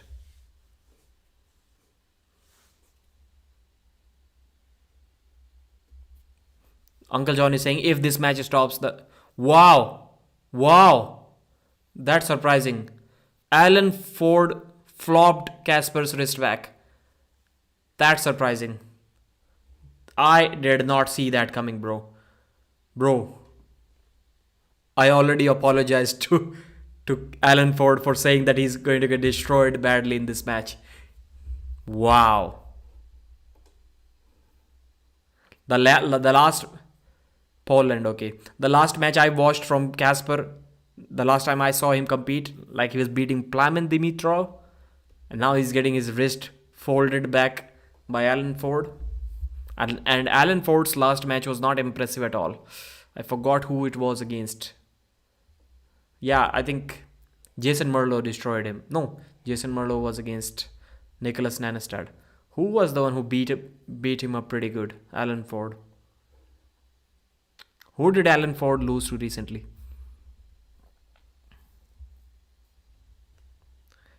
And Alan has the buckle on his hand. If that matters, he's still folding Casper's wrist back. That's crazy.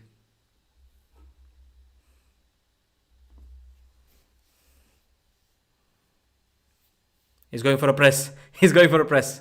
Didn't work. Goes for a king's move and loses the round. Wow. Alan Ford is the man.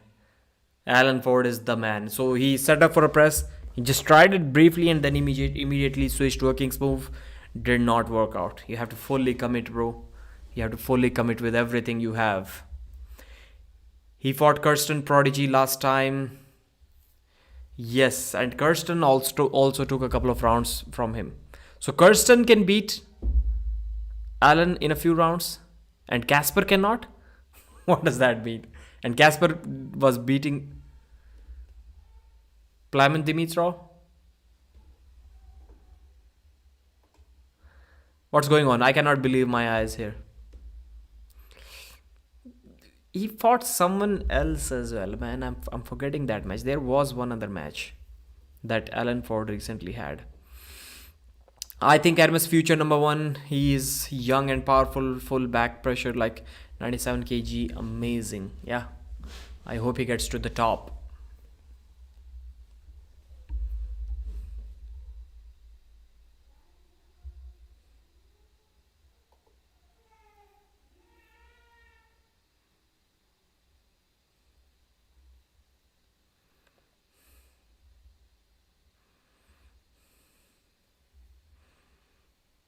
Wow. So Casper almost hooked him without the straps, but he cannot hook him inside the straps. His wrist gets flopped back. That's been a couple of times since he almost hooked him without the straps.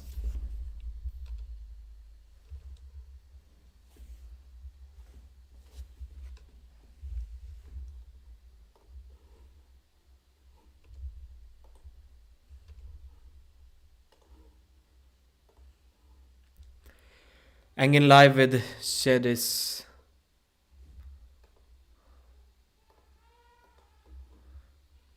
Once again, a top roll from Wow. What was that? 2-1. So straight arm loss. What kind of rule is that? So the arm straightened in a king's move in a losing position, and it was given straight away as a loss. Straight away it was a loss. No foul, no warning, no foul, straight away loss.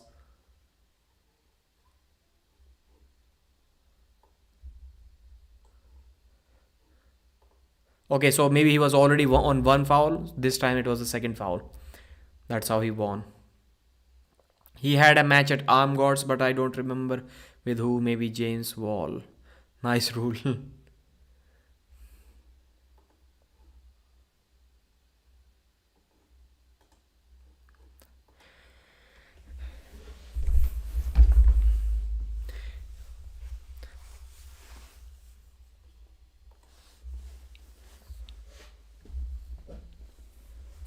So Alan Ford is leading 2-1. Casper needs to do something. If he wants to do it, he needs to do it fast.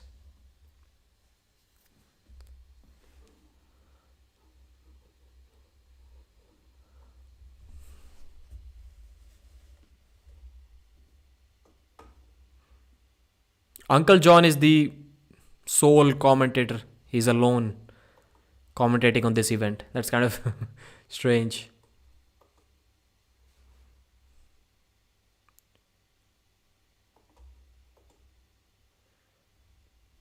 Elbow foul on Alan Ford this time.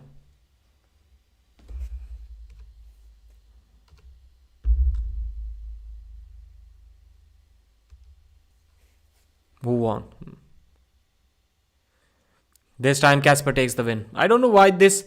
I click on live and it keeps on playing without any lags or anything. But after a minute or so, it's like 15 seconds behind. That has been going on since the time I started this live stream. This thing is not cool about this pay-per-view. So let's see the replay. Couldn't get to see the match for some reason. Okay, he got him in a hook. He got him in a hook and beat him pretty quick. Pretty quick. That's a strange, man. That is something that you rarely see.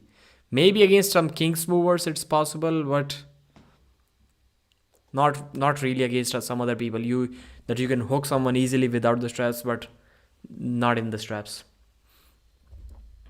I mean, in the straps it's difficult to get a full cup, but you can stop with a flat wrist more easier and more frequently than without the straps.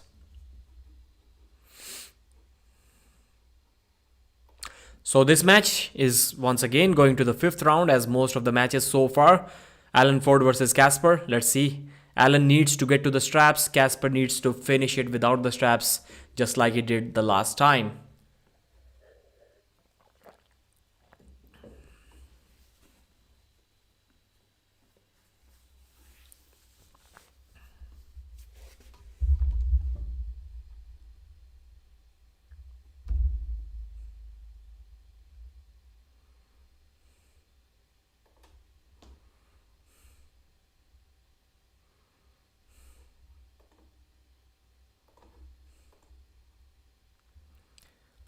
Is the main match done? No, not yet.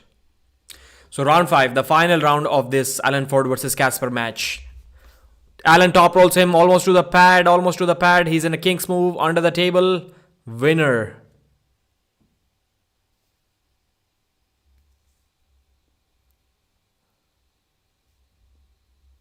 Wow, Alan Ford wins this thing. So the referee did not give any warnings this time again, and it was given a straight loss.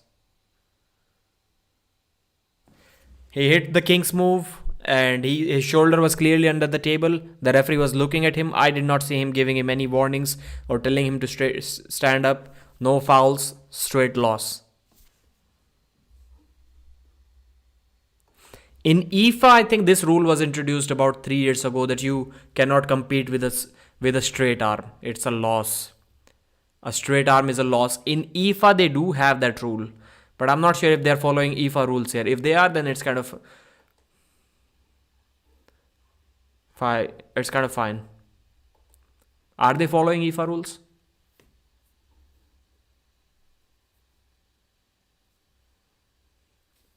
Alan Ford wins this thing 3-2. Little bit controversial call towards the end. It happened a couple of times where no warning was given to stand up and straight a loss. I think once it could have been a second foul, but this time there was no foul. It was a straightaway loss.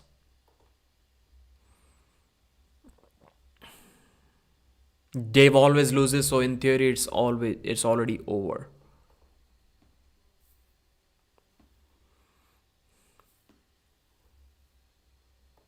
That's a good win, man. That's a good win for Alan Ford. Really surprising in my opinion.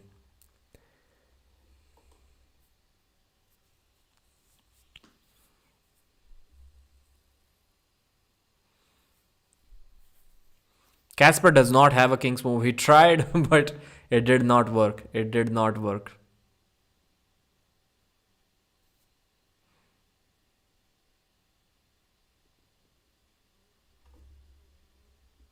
I don't know what was in this referee's mind. He clearly did not give any warning or anything like that. No foul, straight away loss.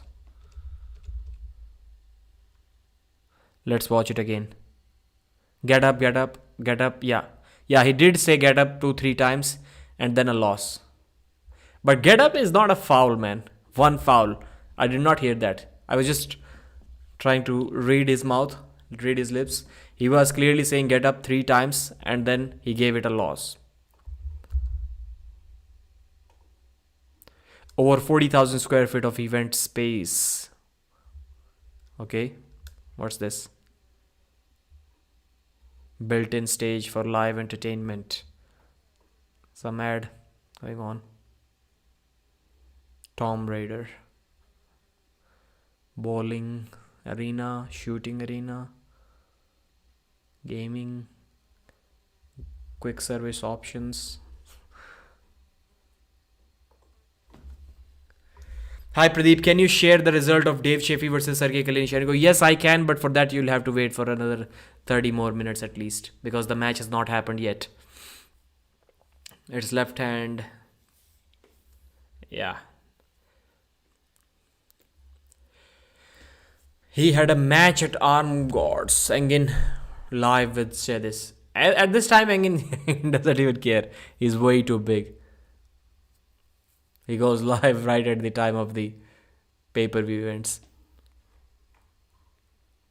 And this, in my opinion, should always have been the case. In the beginning, everyone was like, okay, nobody should go live at some other person's live stream. And I was always like, no, bro, that's crazy. That's stupid. Why wouldn't you go live? Like, if you're really working together, it makes sense. But to expect from everyone, there was a point where everyone was expecting, like, everyone to just check if anybody is live on YouTube or not at that time and then just postpone your own live.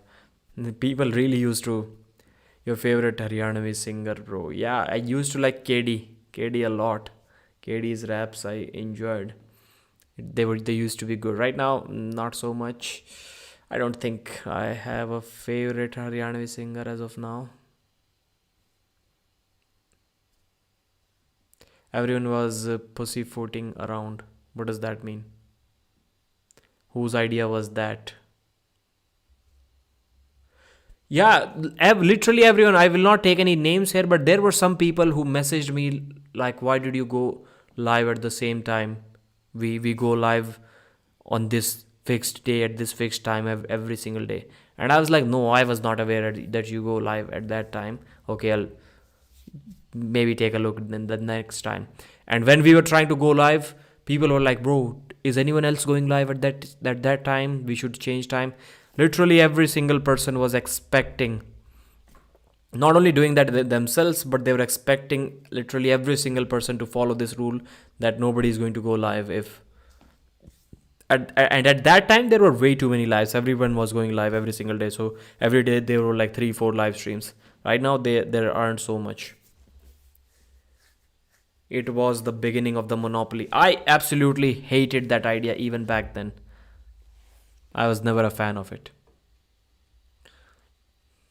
Engin also used to think that way. If somebody went live when he has already scheduled, like I've heard stuff like that from Engin, like they knew I have already scheduled my live at this time and they still went live.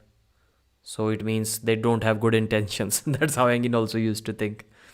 So everyone, except for me, everyone was a part of this matrix that you shouldn't go live. And if you go live while any other YouTuber, arm wrestling YouTuber is also live, then you're a bad person. Like literally every single arm wrestling YouTuber used to think like that. Or maybe they still do, I don't know. What's up, Pradeep? Love the shades, bro. Thank you, Paul. Thank you. Maybe we should do a live stream together, brother, tomorrow. How about that? Or maybe the day after tomorrow. Monday morning for you, Monday evening for me, if you're free. Paul and I are thinking about starting another weekly show. Like we already have that Arm Wrestling Buzz show, but as you have seen, I'm rarely able to attend that show because it's like 7 a.m. for me. So most of the times, like one day at 7 a.m. I am on a night shift. Now it's 8 a.m. because the time in US have changed. So one day until about 8 a.m. I'm on a night shift. My night shift ends at that time, and the other day I go for day shift like at 7:30. So in 1 week I'm only free about a day or 2 days at that 8 a.m. time, and those 2 days rarely fall on the day of the Buzz show, which is like Thursday morning, 8 a.m. for me. 7 a.m. was even more bad, the enemy of the sport. So that's why I've not been able to make it to that show. So I'm not commentating the matches because there are no matches going on right now. It's a long ad. That's why Paul Italia is also here. That's why you're the only channel I'm still a paid member of and give super chats to. Thank you, Mark. You're the man. You're the man. Mark has paid a lot of money to this channel, man. Lots and lots of money. Enemy of sport. Monday perfect. Thank you, sir. Paul Italia is a stand-up guy. The man needs more love. Yeah, man. Some people hate on Paul Italia for whatever reason. I don't know. And maybe there is a side to Paul Italia which I have not seen yet, which maybe I'm also going to hate in the future. So be careful, Paul. But I have not seen that side yet. I cannot predict that side yet. Some people, like some good arm wrestlers that are loved by many people, they are not a big fan of Paul. And there are many of them. Usually I've seen with Paul, he doesn't get hate from the fans, from the viewers, but from the people who are in the arm wrestling community. Sometimes the promoters and sometimes the arm wrestlers. Many times only the arm wrestlers. Like I have a lot of stuff that I know people say about Paul Italia that I haven't even told him yet. And I will not tell him yet because I don't share personal messages too much. Yeah, bro, this new show gonna be lit. Yeah, full uncensored talks, whatever we want to talk. It's going to be cool. And both of us can speak. This is something that I love about Paul. You give him a topic, and if you want to figure something out, figure the next questions out, you can take like a 5-minute break, and Paul is going to sense it himself. He knows how to take the charge, and he's going to carry the show forward for like 5 minutes. I don't really like, there are some people who you invite on your channel, but then they start giving you one-word answers. Like one-word answers are cool, but let's be honest, they're not cool until we are doing some like rapid fire show.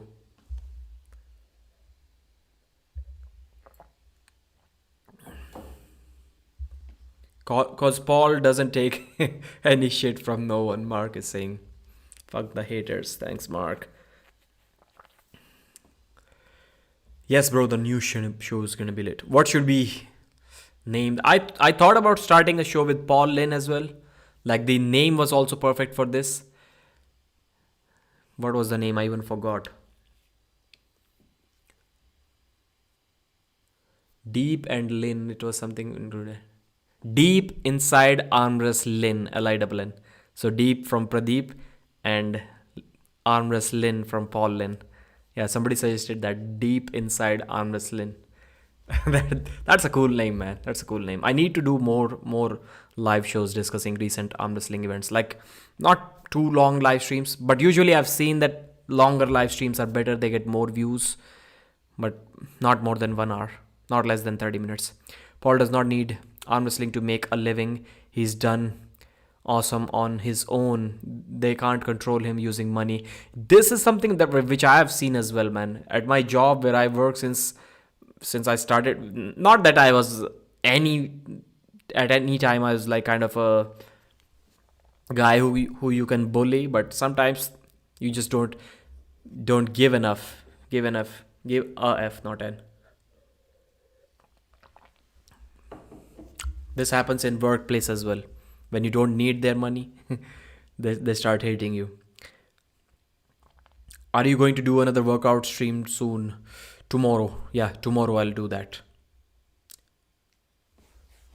It was me who suggested the name, Carer Run. I don't know, okay? I'll take your word for it. But what are the odds of that you're watching this one as well? So why don't you suggest a name for me and Paul Italia's stream upcoming?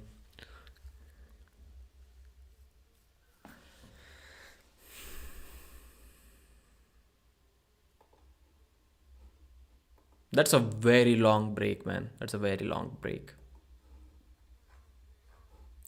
And to me, it makes absolutely, unless, yeah, you want to buy some time, that's cool. But showing these promotions, these ads to a members only content, it literally makes no sense. Like, they may have sold 500 pay-per-views. So what's the point of showing these ads to 500 people? That's crazy. That's That's crazy in my opinion. There is no point. This business is not going to get anything from these ads on this live stream unless they are shown in the actual footages that are uploaded on the channel. And that's why these sponsors don't really come back to arm wrestling. Maybe though they don't know, I don't know what's the case, but sometimes they do sponsor events like a pay-per-view event, and their ad is only shown in the pay-per-view, which is going to be watched, like if it is East versus West, then maybe 10-20,000 times. That's it. 10,000 times. If you want your ad to be shown, you can contact a YouTuber like me for like $50. Arm Wrestling Uncensored by Paul and Pradeep. I'll think about it. Okay. To all Arm Wars members, we now have decided to live stream for Devon versus Camille. Will be released on March 9. There will be plenty of clues to be released in the upcoming months. Stay tuned. Neil Pickpocket. That's crazy. Is Dave versus Sergey Klinichenko left? Yes, it is. Yes, it is. Arm Wrestling Uncensored is... They already had a group. It will look like we are copying their name. Not that I care about, not that they can do anything about it. But let's see. Let's see. The only thing that I don't like about the Arm Wrestling Buzz show that Paul runs is that he has too many guests. Like... The kind of show he has, if he focuses, Paul focuses less sometimes on the topics that he wants to discuss. Sometimes he has too many topics and too many guests. That's why the show kind of gets diluted in my opinion. If we have like less guests and less topics and discuss them in detail, then I think it will be a better show that people would like to enjoy. People would like to watch.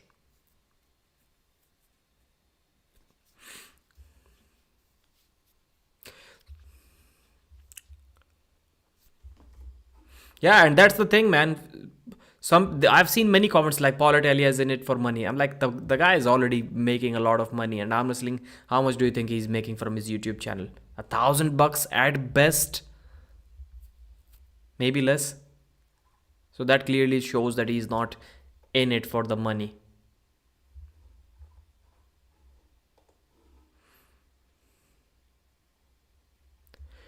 Wow, this ad is getting really irritating, man. It's been going on for like, what, 10-15 minutes now?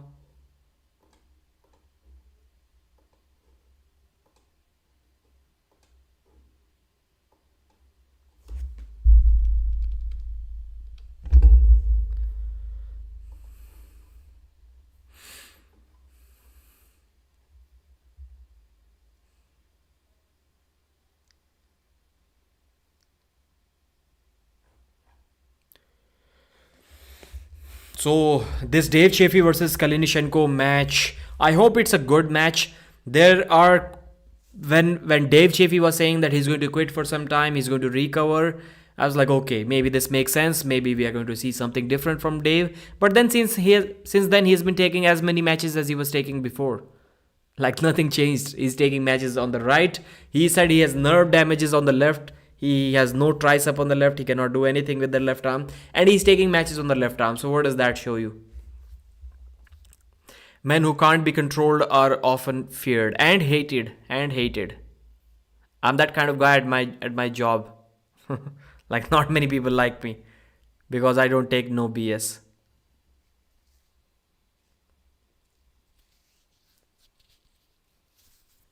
And I am someone who cannot be controlled by money at all. Like there is no way. In the beginning, I did some betting company promotions, like paid promotions for the betting company. And I like you, Pradeep Mario. Thank you, sir. Thank you. I like you too.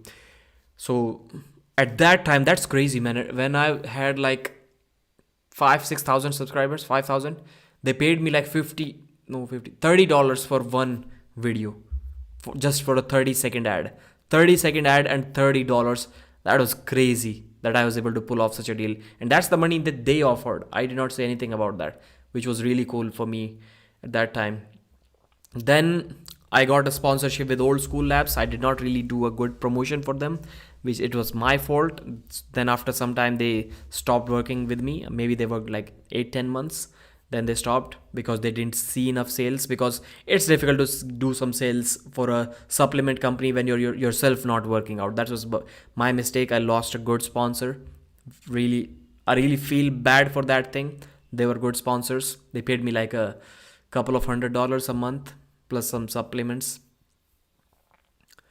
And since then I've been constantly getting, like every month or so I get a email for sponsorship from a betting company. That's all I get. Like 10 emails to 15 emails from betting companies, and then one email per year for any other sponsorship. This time I got from a message from Anaconda Armwrestling Equipments, which is cool. I'll see how that works out.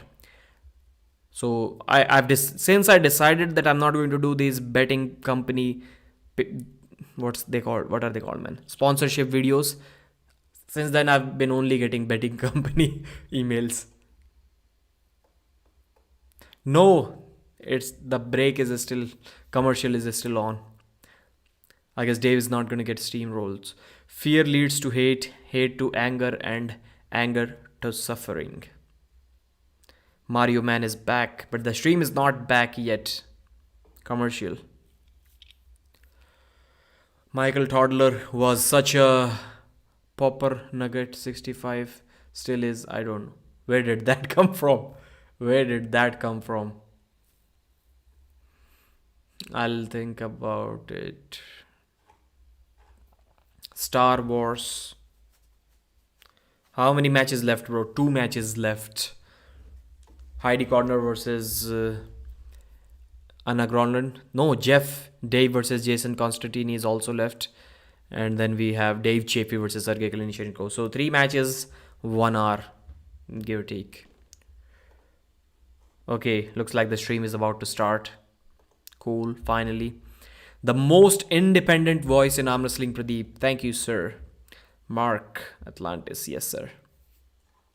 I'm lucky that I'm uploading international content that people watch all over the world. That's how I can make good money just from YouTube ads. Otherwise, in India, it's impossible, man. In India, every single video that you're going to watch from a YouTuber that has like more than 100,000 subscribers, every single video is going to be sponsored. Every single video, because YouTube doesn't pay, and they have kind of figured it out that yes, they are making money from sponsorships, so we don't need to increase the pay. It's like crazy. YouTube pays in India. YouTube pays like pays you $50 for 1,000 views.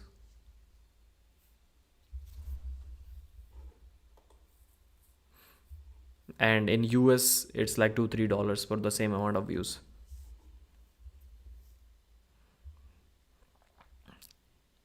Adrian, are you living under a rock? I don't even know the match was today. I'm living under a rock, or was the promotion? Yes, the promotion was not that good. I will not say that you are living under a rock. The promotion was not good. I bothered to check it yesterday whether the matches are at what time the matches are. I knew the matches are on 13th, but about the timing, I just bought the pay-per-view 5-6 hours ago.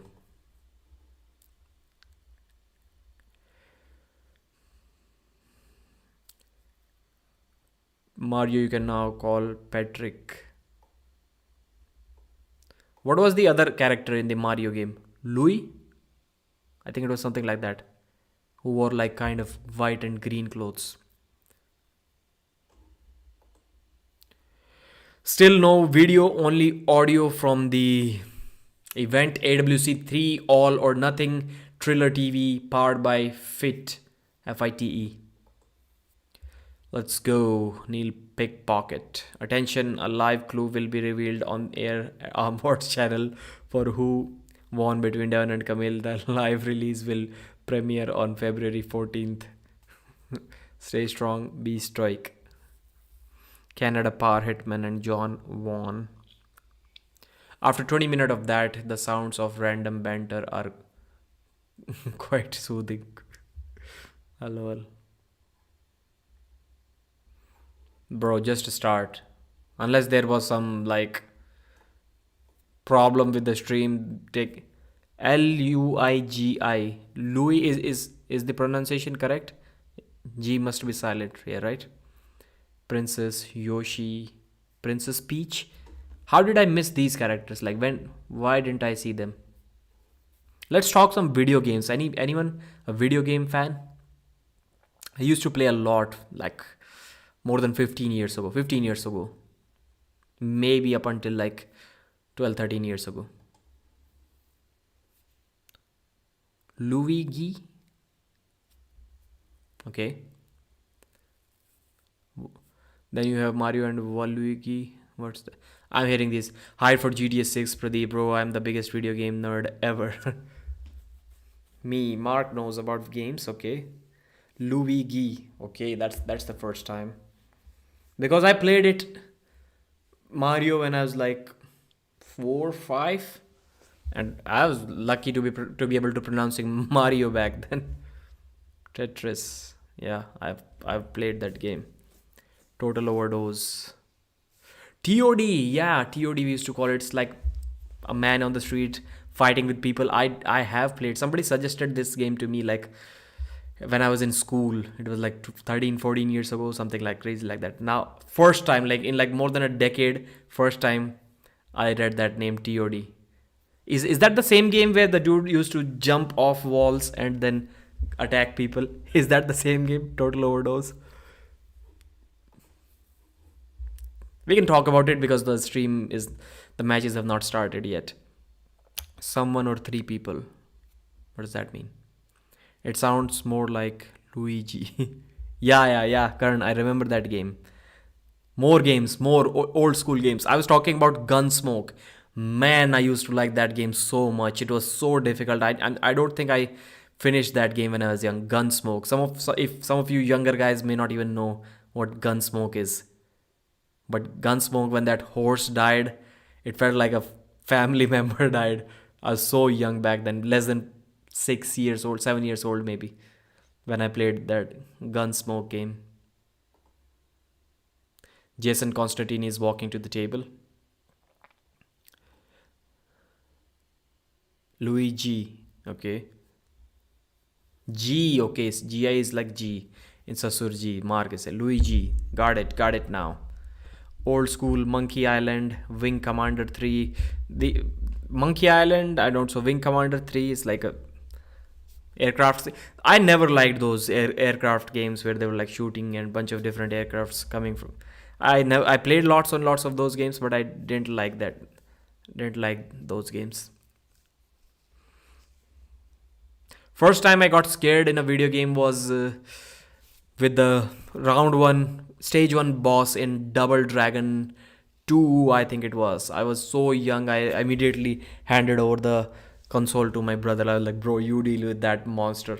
I was so young, maybe 4 years old, 4, 5, something like that. I literally, and that scary music, Double Dragon 2, first boss. Man, those were good times, man. Those were good times. Double Dragon 2, Double Dragon 3, awesome games, man. Awesome. Like maybe I played like hundreds and hundreds of hours on those two games. About 2 decades or a little bit more ago. About 2 decades ago. Prince of Persia, Sand of Thrones, and the Tower, something like that. I played 2 of them, and I think I ended both of them, completed both of them. So Jeff Dave with a massive hand on the right side of the screen and Jason Constantini from Table Monkeys on the left. I think Jeff Dave is going to win this match because Jeff Dave's thick, biggest hand in the world is really difficult to top roll, and Jason, I believe, is a top roller. If he doesn't go inside, he has no shot, but looks like he's setting up to go inside, which may give him some possibilities to do something in this match. Let's see. Yeah, the setup is definitely for an inside attack. Trying to top roll. Nope, he's trying to top roll Jeff Dave. Not going to work. Elbow foul. He got the slip, but before that, it was an elbow foul from Jason Constantini. And now let's focus back on our chat. Back to Popeye. Popeye, I used to play the Pluto. What was that massive guy's name? and there was an old woman. So you had to climb up, and he was dropping some shit over over your head. It was something like that. I forgot it. I played that also like more than 2 decades ago. I'm 29 years old, to be clear, so that we have some reference about what we are talking about here. First time I got scared was the final Bowser of Yoshi's Island. The music was scary. Yeah.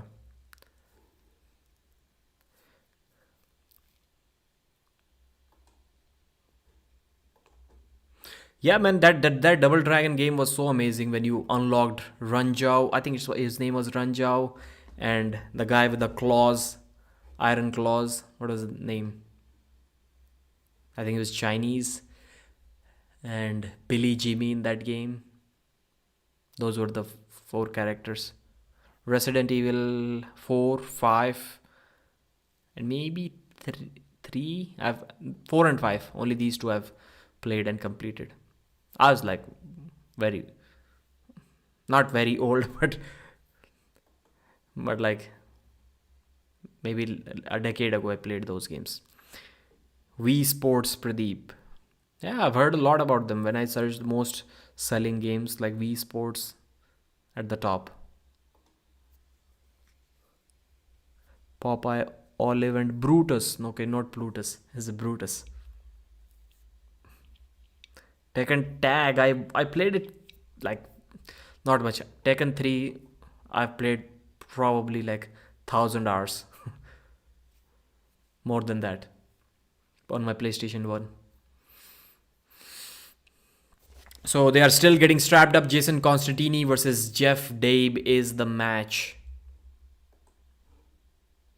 Brian Lara's cricket. Oh my god, man.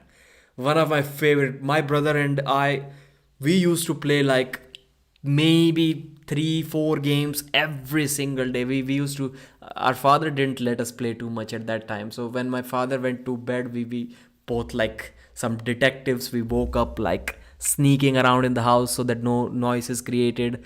And then we plugged in PlayStation 1 on mute and Brian Lara cricket. Wow, that was an amazing game, especially the manual fielding part where you have to go under the ball to catch it yourself. That was the perfect thing.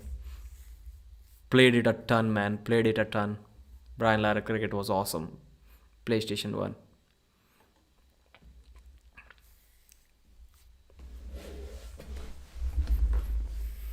Sometimes you play those games once again to kind of relive that moment, but you never get it, man. You never get it. You don't have that, get that feeling right now. Jason tries to top roll Jeff Dabe, almost gets the job done. Jeff Dabe's wrist is about to go back, but he has locked his back pressure move. Now he has some cup. Wow, that's a good match. Both of them are in kind of an open top roll move. Jason Constantini hits the King's move. That's an amazing match. Jeff Dabe goes sideways, loses his wrist. Wow, that's a thick hand.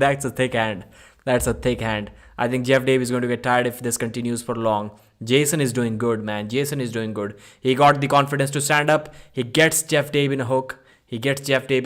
And then getting behind his shoulder and presses him down to the pad. That's good, man. That's good. That's very good arm wrestling. That's probably the round of the night.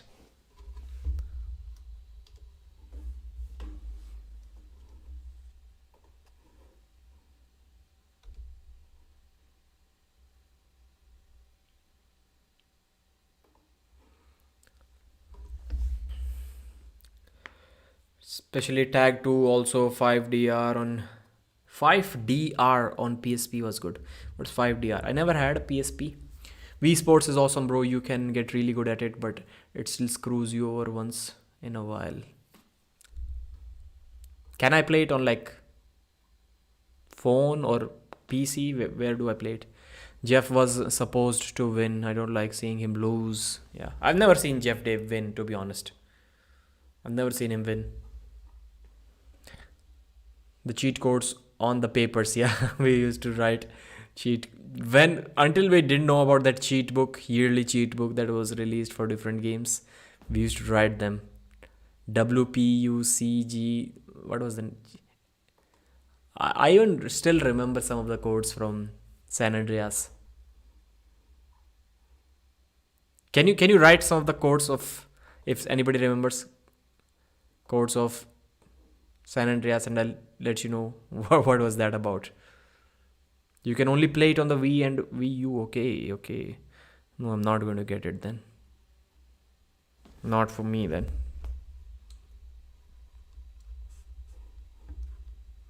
Second round about to start. Ready, go. Once again, Jason tries to top roll. Jeff Dave contains the thumb. Elbow foul on Jason Constantini. Not a slip. Elbow foul.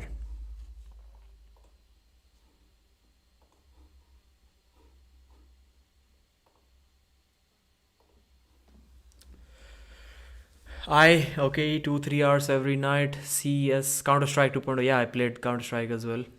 Fire in the hole.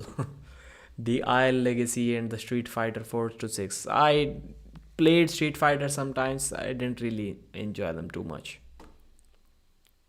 Tekken 5 Dark Resurrection, PS2, probably third most popular game in class, like 2012.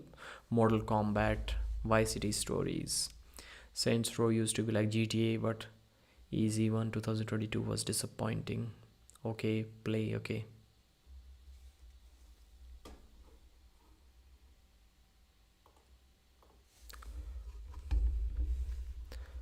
Another elbow foul from Jason Constantini, and Jeff Dave gets the win.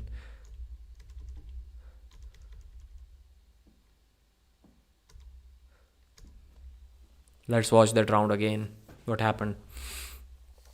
So ready, go. Jason goes slightly under to get that pronation, but Jeff contains the fingers and pushes him down. Slip very close to the pin pad, given as a loss.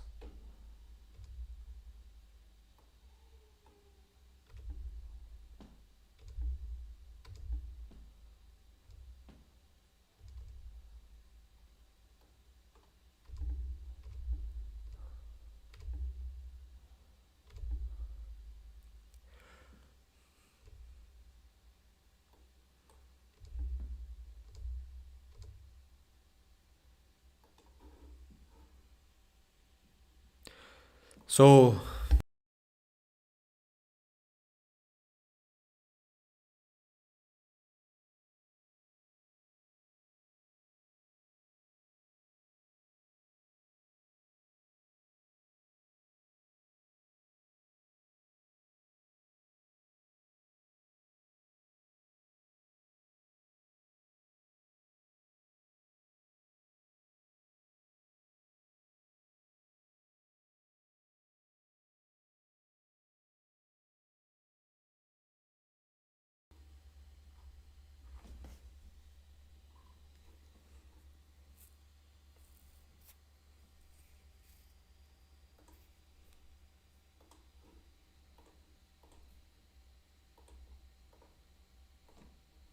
okay, the audio is back. I don't know why it goes away and it automatically comes back within a few seconds. Sound is back? Yes, it is.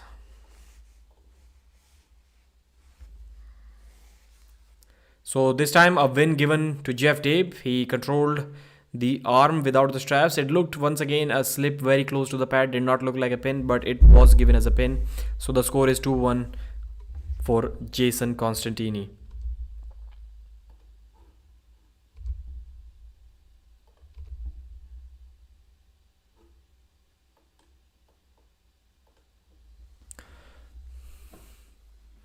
Virtua Tennis. I think I have played that game. I played Top Spin a lot. Top Spin 2 or Top Spin, whatever it was. I played a lot. I remember Doom 2 cheats. Okay, good play. Okay, Doom 2. I don't think I played that game.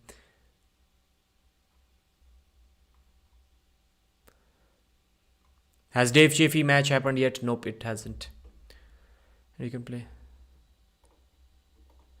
This time, again in a hook, and Constantini is working sideways. Jeff Dave is not looking in a comfortable position.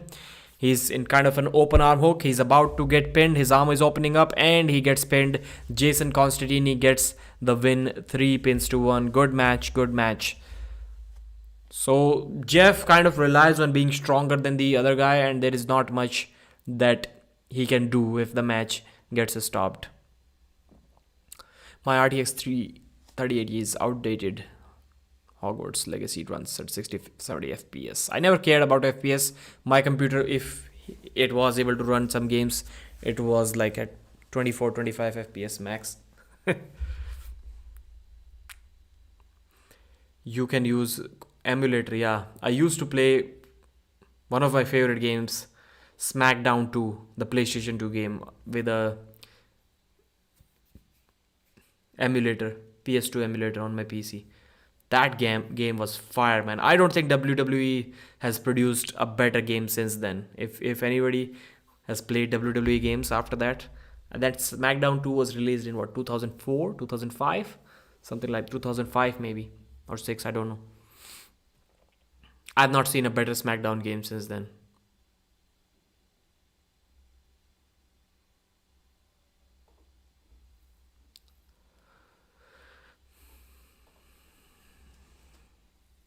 You can get Dolphin emulator, or your phone may play on your phone. Okay, games like Wii Sports, but it runs like shit on a phone.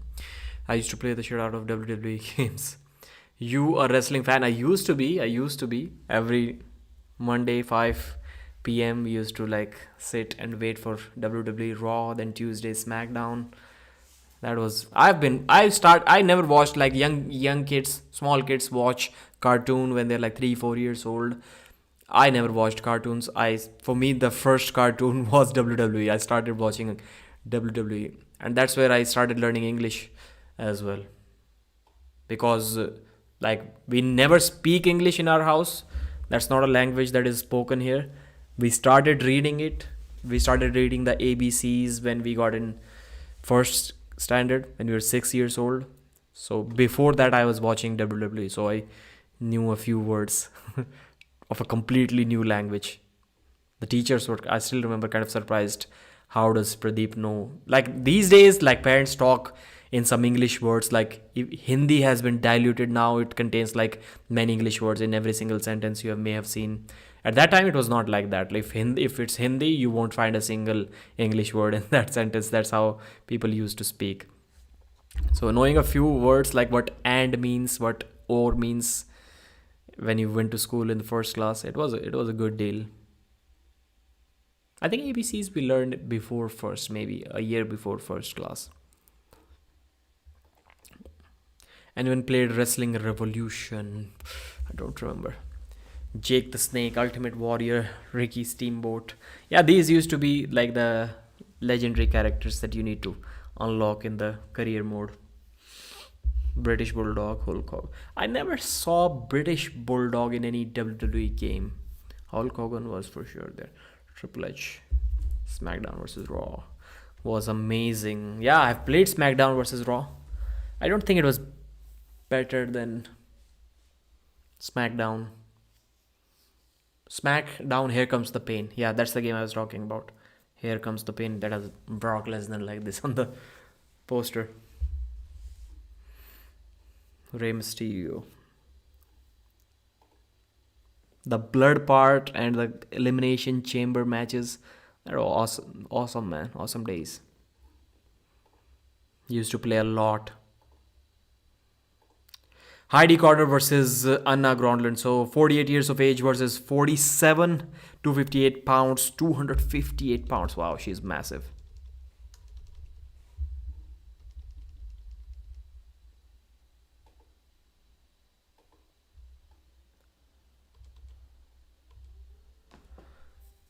Let's get back to the stats once again. So 185 pounds, 258, 6'1", 5'8". The forward and backward buttons don't really work. Bicep 16.5, forearm 14, wrist 8 inches.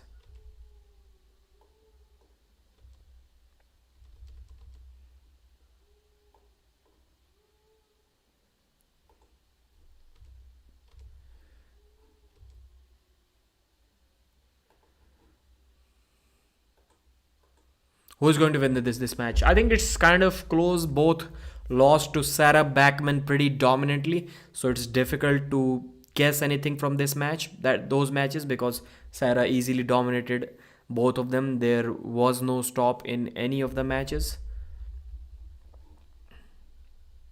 But still, I think you have to go with Anna Gronlund. Recently, she has been not doing so great. 47 years of age, 5'5", 15.7, 13 years old, 185 pounds.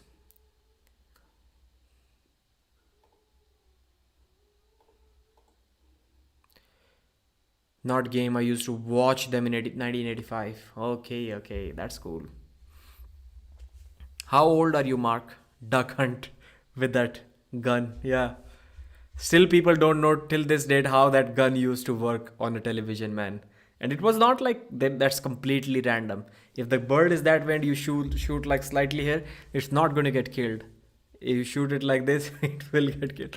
Nobody knows how that gun used to work, but that used to work pretty accurately. It's still a mystery.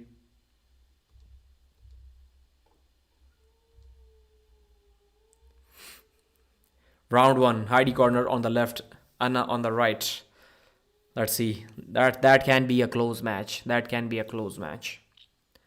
Still going to go with Anna in this match.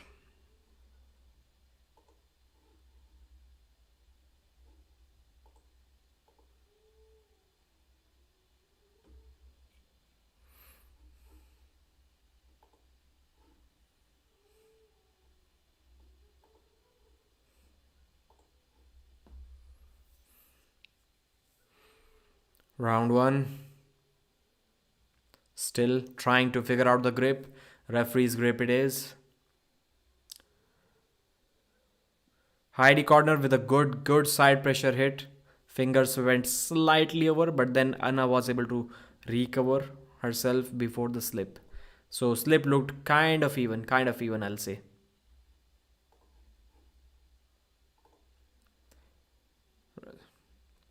World of Warcraft and Warcraft. I played a game like that with the name War in it. Turok. My brother brought one game, Turok. It had dinosaurs and stuff. I played that one. Mark is 44. Okay, yeah, 44 and watching 1985. Watching it, that's cool. That's cool. I'm 29 and I was watching wrestling in like 1998. I remember it vaguely. I saw something. I don't know what kind of creature it was when 1999 Kane made a debut. He broke that cage and attacked the Undertaker. I still remember something like that happening, but I was just watching at that time. I was less than 5 years old maybe. I didn't really understand what was going on here. My brother used to explain stuff to me. So that's the first memory I have about watching WWE on television. 1999.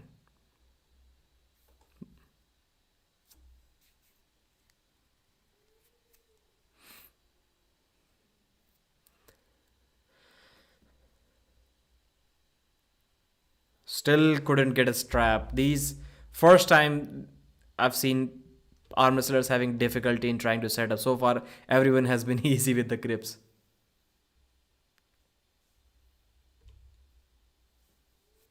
Alright, round one is about to begin.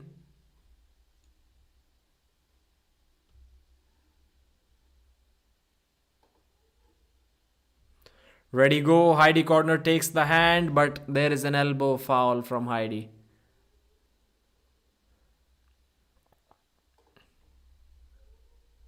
Heidi took the hand, but an elbow foul on her. So guys, this is the second last match of the evening. After that, we have Dave Chafee versus Sergey Klinichenko. We will be doing some serious commentary on that one. Round one, once again, inside the straps. Heidi takes the hand once again and takes Anna straight to the pad. Easy victory for the giant women from Canada. Anna not looking happy, not looking comfortable.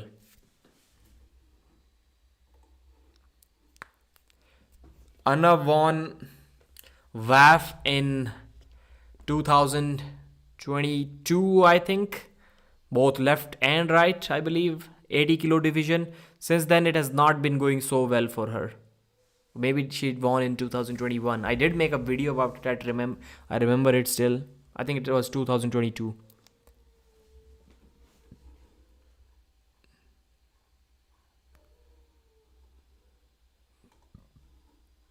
Turok was this caveman. I don't remember anything, but it was a game where like you had to kill like dinosaurs and stuff.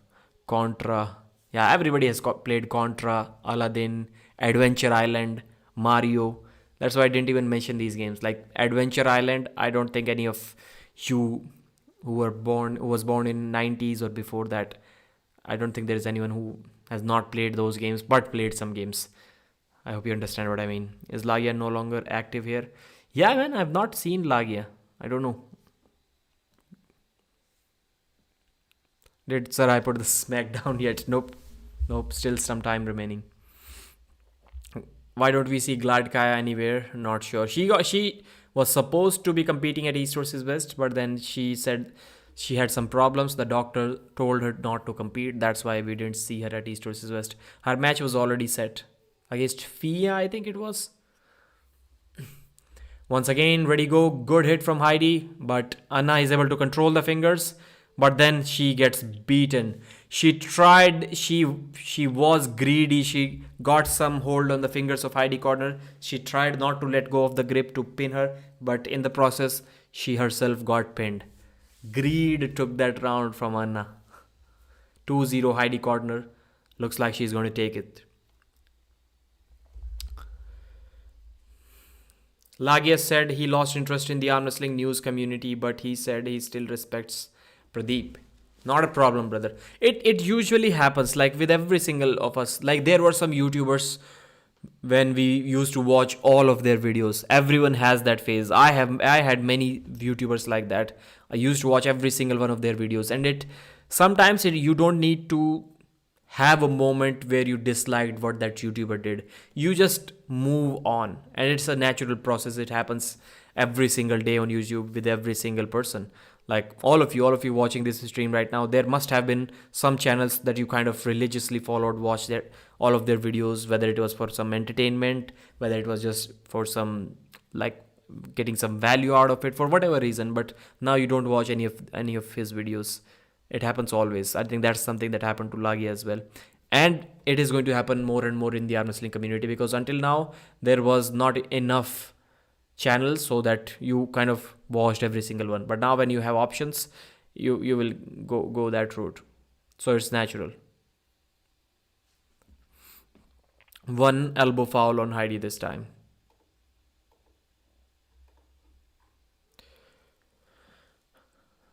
Yep, sometimes we just naturally find other things or lose interest in other things. I lost interest in arm wrestling in general since the contracts, don't like where it's headed. Alright. It's simple, you just get bored with repetitive content. Yeah. That's a good point as well. But then it doesn't really hurt the YouTuber, because at the same time, more new people are joining the channel every single day. And once they get bored in like 2-3 years, then at that time more and more new people will be joining. So this is a natural state, natural flow, and it doesn't hurt anyone. Second elbow foul on Heidi, and Anna takes her first round. Is this going to be another 3-2 match? Wow, they were controlling. That was a hand control battle once again. And elbow foul. What's that beeping sound? Is anyone else getting a beeping sound in that stream?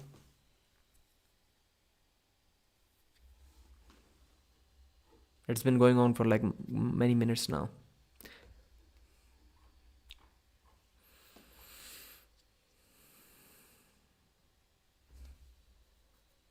Pradeep is like levels away from the other arm wrestling journalists. Thank you, brother. I could have done a lot better if I didn't have a job, brother. I wasn't stuck in this job. Like I'll be traveling, I'll be covering some tournaments, events, at least the bigger events and the smaller events in India on my Hindi channel.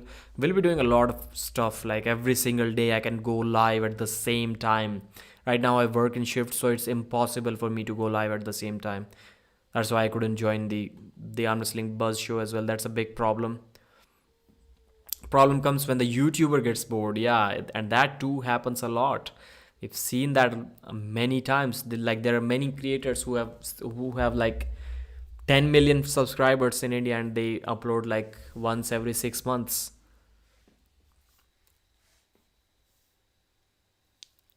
It's a bomb.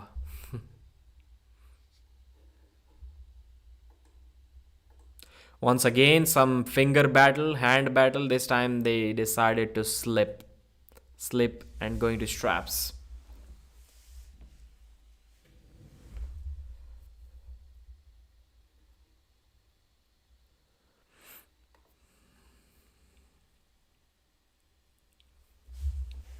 So right now everything has been going far good.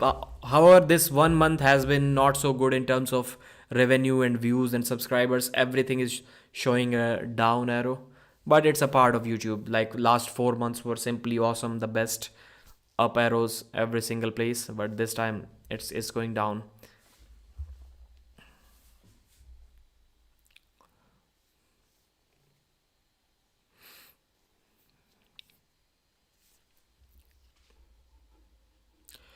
You are still young. Hopefully, in 10 12 years, arm wrestling will be at a place where you can exclusively work as an arm wrestling journalism. Yeah, I do see that happening and I do want to see that happening.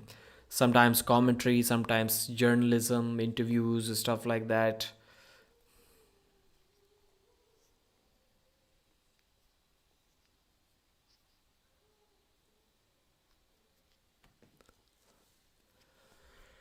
So, round four. Is this going to be the final round? It can be if Heidi gets the top roll. Anna with a huge elbow foul and still loses her wrist.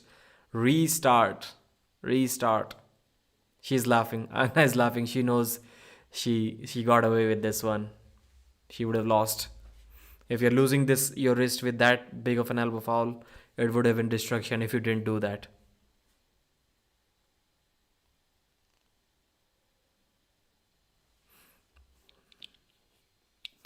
Once again, looks like this is going to be the final round. The referee orders the referee's grip.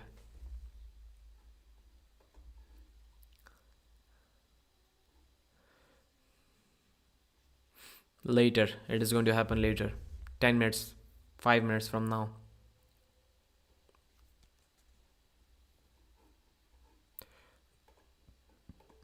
Heidi corner hits to the side and elbow foul.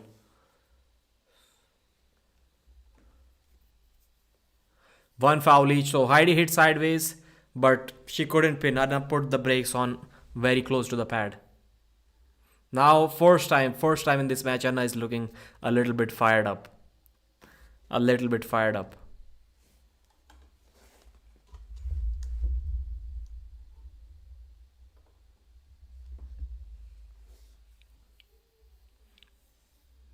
That was so close to the pin, so close to the pin. Both kind of lost their wrist.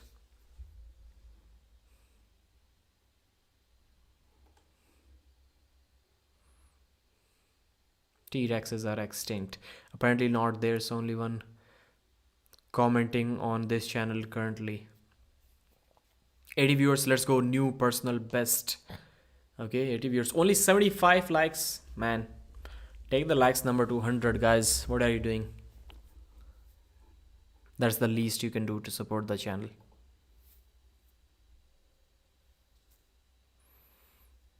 Well, the least is like, I guess, clicking on the video and watching it. Wow. Side pressure from Anna versus top roll from Heidi. The match has stopped. Anna has brought her back. Anna has brought her back and now she gets the win. Wow. That is surprising. Maybe Heidi corner is getting gassed out. She's getting tired. 2-2. Yes, this match also goes to the final round.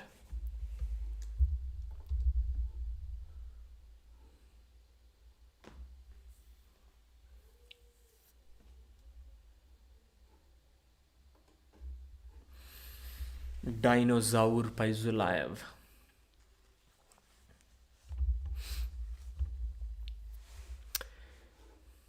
Has Engin's live finished yet? Because he was having like 160 viewers on his channel.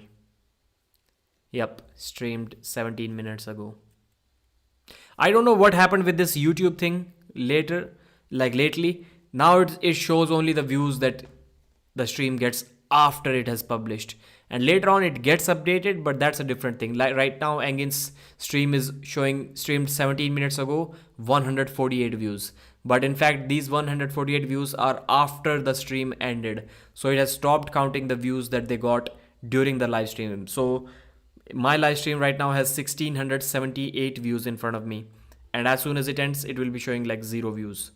So it will start from the beginning, but over a few hours time these views also get included in the total number of views, but initially they don't for a first few hours.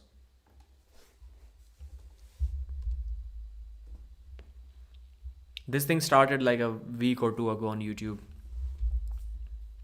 So the final round, Heidi versus Anna Gronlund. Outside of straps, it's difficult to start these ladies without the referee's grip. This is something that we've seen so far. This time, they did start. Heidi with a good start, but Anna makes a comeback. She should go for a slip from here, or maybe she's going for the pin. Nope. Nobody's having a strong enough grip to get the pin. Or maybe Anna is controlling. Wow. Heidi gets her in a hook, elbow foul.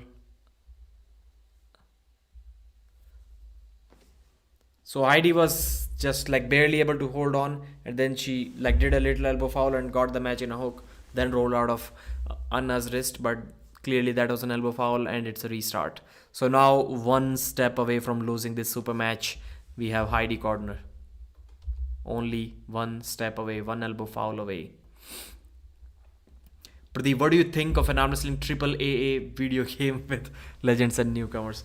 Triple A, no, bro. It is never going to happen. Like triple A, we don't have enough data about arm wrestling. Like, how are we going to make a triple A game from arm wrestling? It's impossible. Apparently, okay.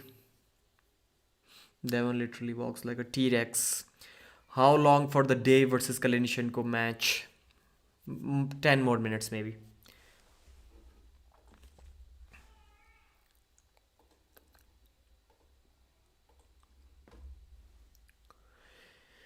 She has been rigged. Who has been rigged? That's a great match, man. That's a great match. And these ladies, they do not settle for just a regular grip. They want something extra in that grip. So they're taking this match to that extra level of professionalism, which is not appreciated or required or liked sometimes, but they're doing that. Now they've kind of settled more. Once again, Heidi goes over the top of Anna's hand, but Anna Gronlund stops the match, and now she's trying to bring her back. Nope. Heidi corner takes the win without the straps. Wow. Amazing battle. Amazing back and forth. Heidi was up 2 pins to 0. Then Anna made a comeback, made it 2-2. And then Heidi was on a foul, and then she won, and Anna is about to cry. I think she is crying, or maybe not. That's a great match. That's a great match. We've seen some of really cool, really close matches here.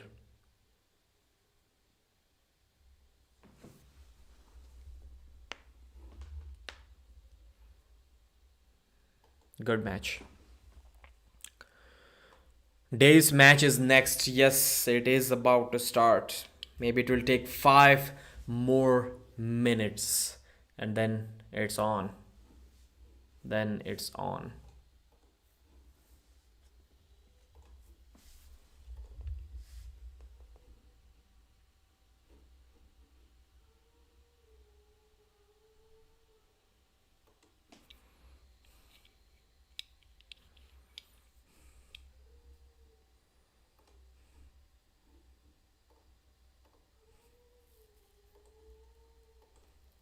I gotta go home and get bigger.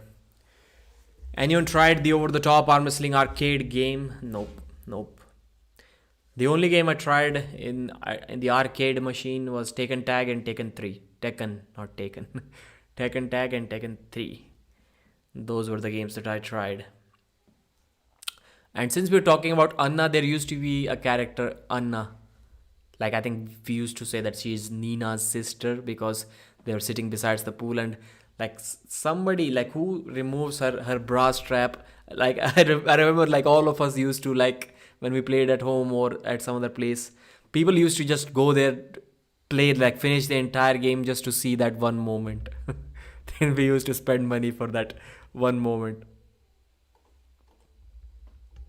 Who remembers? Who's a hardcore Tekken fan? Who remembers the end screen movie when we finished the game with Anna Williams? Yeah, Anna Williams, Nina Williams. They were sisters.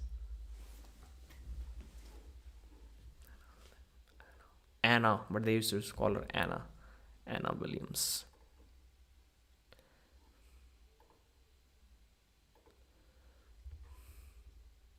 Sisters, yeah.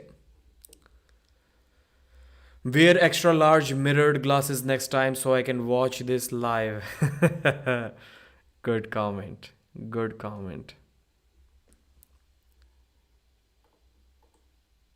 Send it to me, bro. I'll watch it. I'll wear it.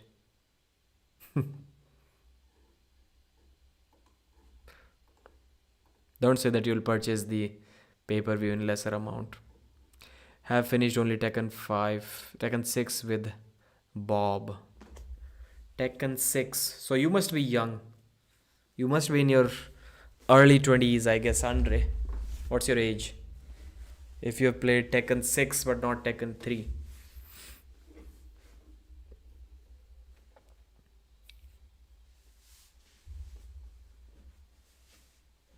How much do you bicep curl? I remember forearm curl but not bicep. Andre, bicep 20, yeah. Got it.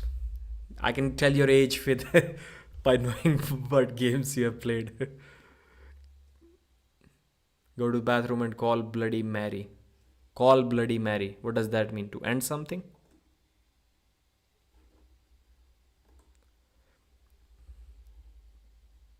Reduce strain, yeah, man. My eyes hurt. Like I watch so much stuff.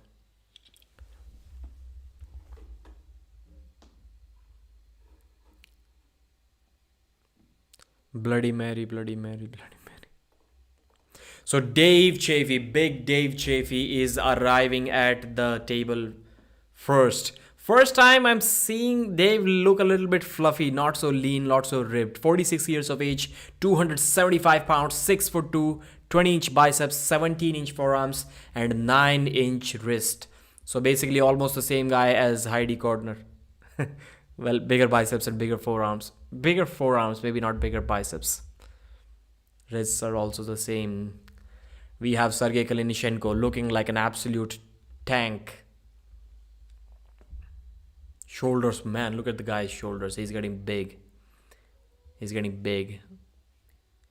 31 years of age, 275 pounds, exactly the same weight, 6'1", same height, almost 19-inch biceps, 18-inch forearms, 8-inch wrists. Klinichenko has only 8-inch wrists. I doubt that. I doubt that. So that's the match on the left arm, man. Dave Chaffee should be strong early on. Klinichenko is not known for his endurance. He somehow still finds a way to make a comeback and to win the final rounds. He did that against Matt Mask. He did that against Chan Shaw, won both of those matches. And he's been proving to be a dominant force. Not only that, he's really looking enthusiastic about promoting himself, promoting the sport of arm wrestling, promoting the events where he compete. And he's a beast. He's a character. I absolutely love the guy. If you ask me who I'm rooting for, well, no one really. I wish it's a close match. Maybe Klinichenko because he's a young guy. He has so much more to achieve. His left is probably not as strong as Dave's left. Dave's as his own right, but so is Dave's left. It's also not as strong, as big as his right. Dave's right is also looking small this time. Klinichenko goes for the top roll, but Dave's hand looked solid. It did not buckle back at all. And in the end, Dave slipped over the top of Klinichenko's hand. This match is on. This match is looking close.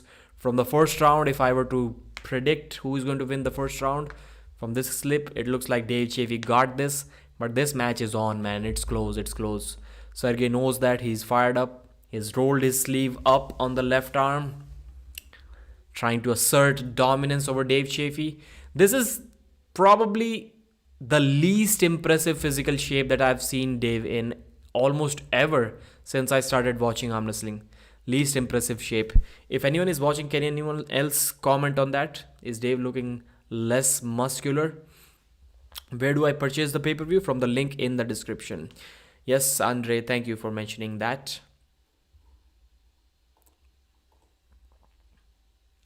So Klinichenko, after watching the first slip, my prediction goes Klinichenko takes this match 3-1. That's what I think after that first slip.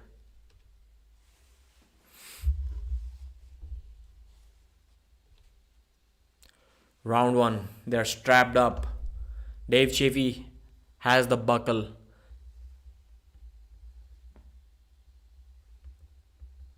Good setup, looks a good top roll setup for both. Look for the speed from Klinichenko. Look from the defensive rolling style top roll from Dave Chaffee. There can be a moment where Klinichenko decides to just switch to a flop press when he sees his top roll may not be working. Dave is going to run. Yeah, Dave with a clean top roll. Klinichenko puts the brakes. Klinichenko has stopped Dave and he's bringing him back. Wow. Dave Chaffee stands up for a press, elbow foul. Then after that he gets the press when Klinichenko lays down. That was a cool first round, man. Dave was getting tired. Wow. Dave took his hand and he basically stopped Dave with palm up and a broken back wrist in this position. That's insane. Where is Dave's side pressure? He said he has some nerve issues in his left arm. His tricep is not there. His fingers, he literally cannot even close his fingers on the left. He has some trouble there as well. Or maybe I'm mistaking some. But he did clearly tell some problems when he was in Dubai with his left arm. The side pressure isn't there. With that kind of side pressure, there is no way he's going to win more than one round. If he wins one, it's kind of good for him. Klinichenko hits back, hits hard this time. He takes Dave off center, but he has lost his wrist. Dave's wrist is kind of flat. Klinichenko goes sideways. Dave is about to lose. Elbow foul on Sergey Klinichenko. He's laughing. Dave is also enjoying it. Both are already tired in the first round. One foul each. Still anyone's game.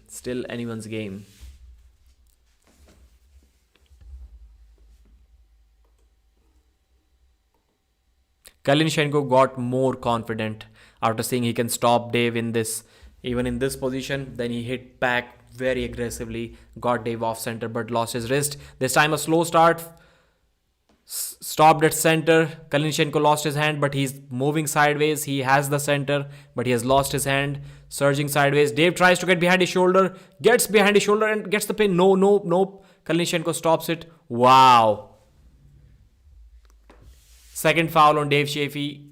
Winner, Sergey Klinichenko. So Dave was in this position, and from here he got behind his shoulder, kind of got in a hook and almost pressed Klinichenko to the pad, but he had an elbow foul before that. That was really impressive for Dave to get behind his shoulder from that position when he was completely out of his shoulder.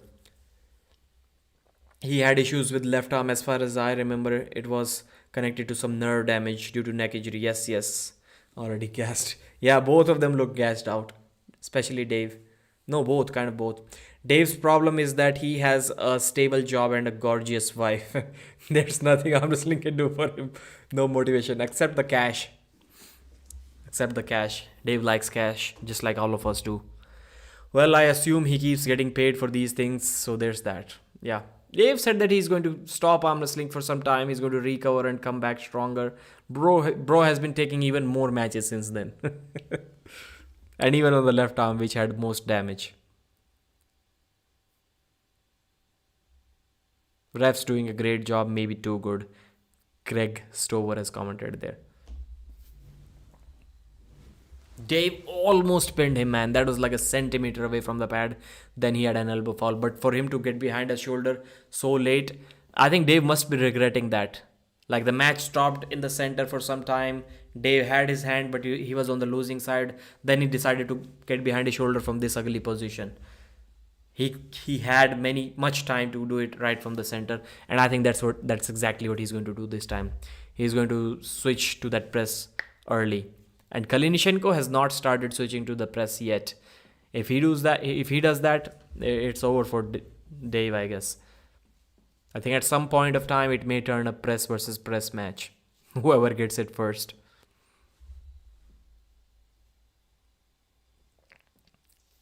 So the referee is wearing a CAWF badge on his referee's shirt, Canadian Arm Wrestling Federation. Once again, a top roll from Dave, elbow foul from Klinichenko before there was a slip. There was no slip. So CAWF is under a WAF, I guess. Canadian Arm Wrestling Federation, yes it is. So they don't have that straight arm, straight loss rule. He gave warnings and then loss. Warning, then foul should have been there to stop the match. Who will be more tired? Both of them are kind of equally tired as of now. They both are like shaking when the match is going on. Quick recap of the winners, maybe after the stream. Once again, this time Dave attacks and slip to the straps.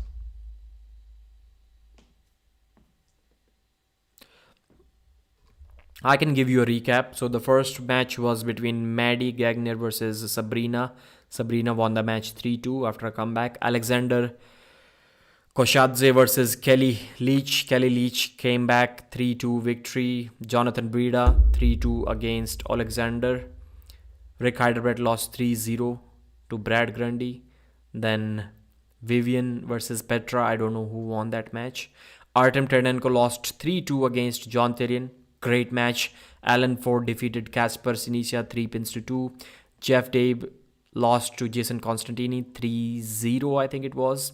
Heidi Corner defeated Anna Gronlund 3-2. So many matches are 3-2. That's a great card. That's a great competitive card. Now we have Dave Chafee versus Sergey Klinichenko.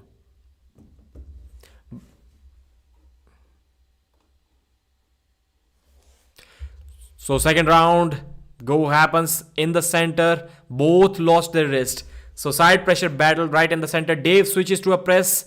Maybe an elbow foul from Klinichenko. Yes. Elbow foul. Second elbow foul from Klinichenko. Dave Chafee is the winner of round 2. So both had their arms right in the center and both lost their wrist. It was a battle of side pressure, which Dave decided to win with his shoulder. He switched to a press and Klinichenko was in trouble. His elbow went off the side of the pad. That's how Dave Chafee won this second round and first round for himself. The score is 1-1. Good match already. Good match. I'm not sure yet why Klinichenko is not switching to a press himself. Maybe he still feels some injury. Maybe he does not have the press on the left arm. But he needs to do that as soon as possible. Tall Paul Hutchins Jr. is in the house. Any good matches? Yeah, all of them were good matches. All of them were close matches.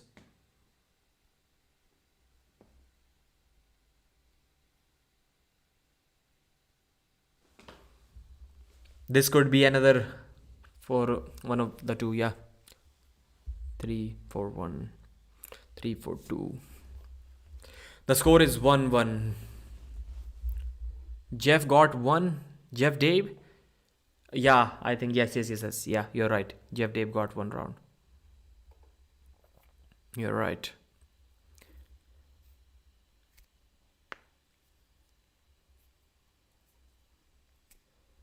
Somebody's commenting on the live stream, on the pay-per-view live stream, that these fouls shouldn't be called. Like, why not? Why are the referees even there, man? Send them home if the fouls shouldn't be called. The elbow went, like, clearly you see his elbow getting planted on the table. You can feel that in his body, despite you not being able to actually see that because of the camera angle from the side. You can feel that, yes, his elbow is planted on the table. And the delusional dude is saying that these fouls shouldn't be called. Man. Ready, go once again. Klinichenko attacks. Dave Chafee holds his fingers. Slip goes to the straps.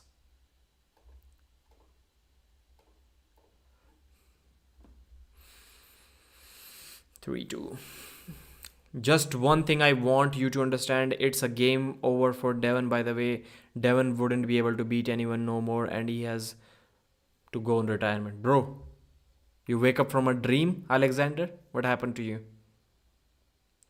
Alexander, I thought the same as well. 2023 was Devon's year, and I don't think 2024 is. So he has lost a left-handed match. I don't think it's that bad. He would have lost that match in 2023 as well if he faced Camille, I guess.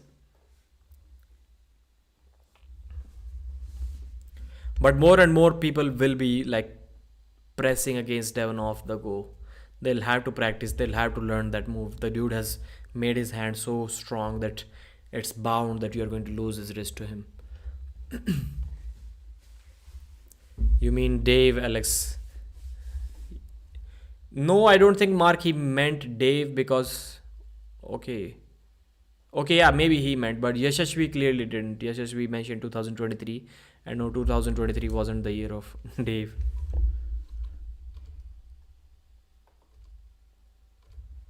All right.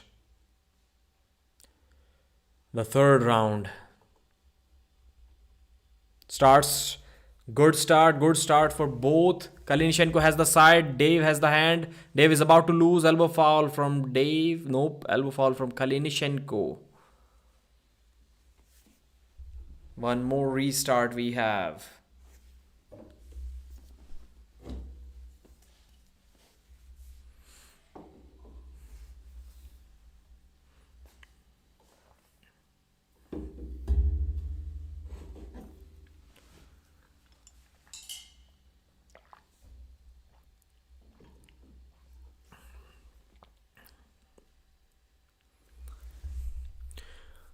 Once again, another start to the third round. Klinichenko hits hard this time.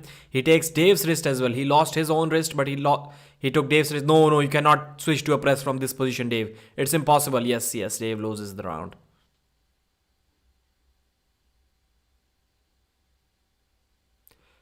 Looks like Dave Chaffee quits. He damaged his elbow. I was telling Dave, please don't switch to a press from this position. That's impossible. It's over. It's over. Dave Chaffee quits. So, Dave was here. Dave was like here. A couple of inches above the pin pad, and he tried doing this. He tried switching to a press like this. I mean, come on, man. That's good.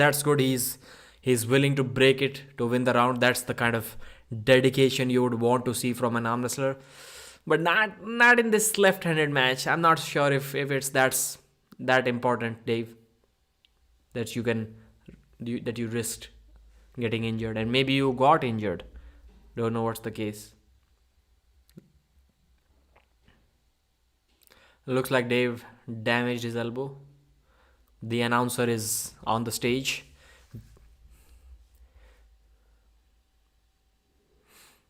I'm no Devon fan, but if he beats Levan, he will be.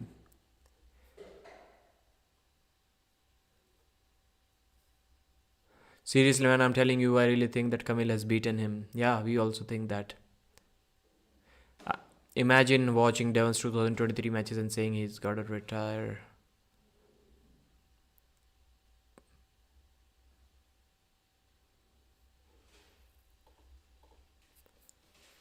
Nope, Dave is back at the table. He has not quit.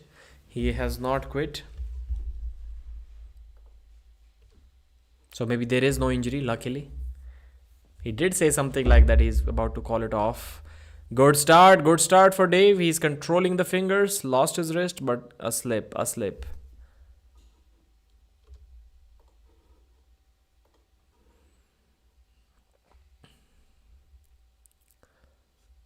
Well, Dave ain't known for a left arm beast, and so is Klinichenko. He's also not known for his left arm.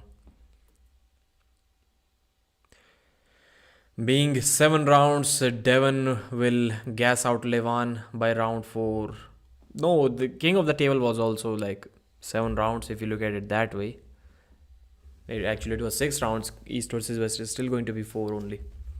Ignorant people will call Devon the GOAT if he beats Levan. He won't though. I cannot wait to see Levan break his arm again.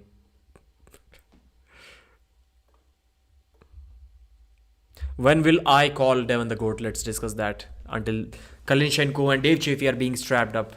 If Devon beats Levan, then if he beats the 105 kg champion, so now he has 3 titles, and he defends all of these 3 titles once, then in my opinion, he is above John in that GOAT list. So beats Levan, then goes to beat the 105 kg champion, and then defends all 3 titles once.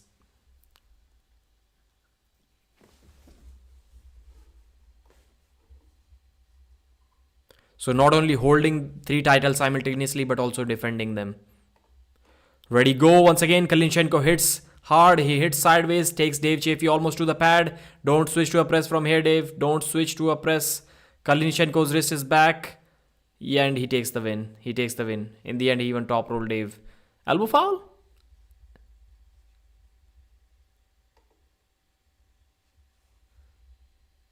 So isn't that a second foul on Klinichenko? No, it's the first one. First one, yeah. Klinichenko let go off the peg. Is that what the foul was for? That's a good round. Klinichenko, it clearly looks like he does not have a press. Klinichenko is adjusting his finger like that. Maybe he didn't break it like Matt Mask. Look for a side pressure hit from Kalina. Yes, once again. Dave is taken almost to the pad. Looks like the round is over. Now he gets top rolled. Dave is trying to drag it back, trying to open his arm, trying to go into a kind of a mini King's move, open arm top roll, but not going to work. Klinichenko gets the win, 3 pins to 1. Sergey Klinichenko is your winner, ladies and gentlemen. Good victory, man. This man is on a run, man. Klinichenko has done a lot of great things in these past 12-13 months. Since 2023, he's been making a name for himself. Good young stud. Good champion. I don't wish an injury on anyone, but Devon needs to be pinned 6 times. Big 7 rounds, okay. Problem with John is that he's done fuck all to promote the sport. Devon has brought arm wrestling to where it is today. Don't understand point of 3 titles. John was dominant 95 to 105 plus kg, which is cooler. So that's once again 3 titles, bro. 95, 105 and 105 plus. I don't think you know what you're talking about here. That's the same thing. For Devon, 105, 115, 115 plus. At that time, the categories used to be different. Now you can say that from 95 to super heavies, it's kind of a wider category. Yes, you are correct. If we just consider the weight numbers, but still categories are 3. Yeah, Devon has done a lot for the sport. I don't know where arm wrestling would be right now if Devon didn't exist.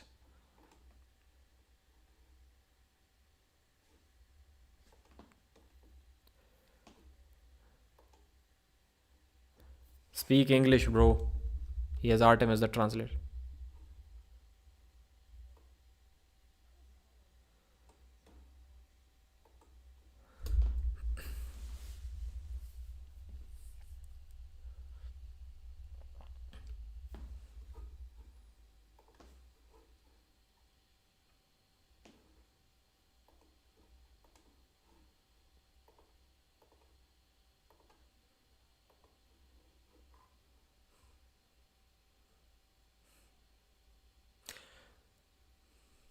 I do hate to see Dave and Brazink lose a lot though. Yeah. And they both are going to lose probably in their next matches. John against Krasimir, Dave Chaffee against Zaranov. I think that's in April. That's going to be a bloodbath.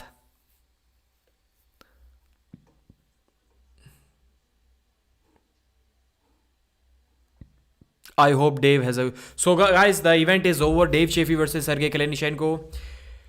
Klinichenko won the first round, I think. Dave got the second, and then Klinichenko won 2 more rounds.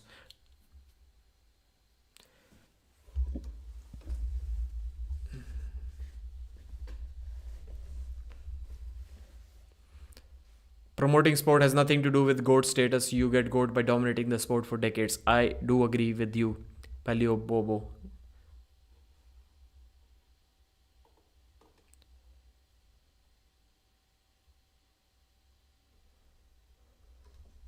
Dave Chaffee has Klinichenko's glasses.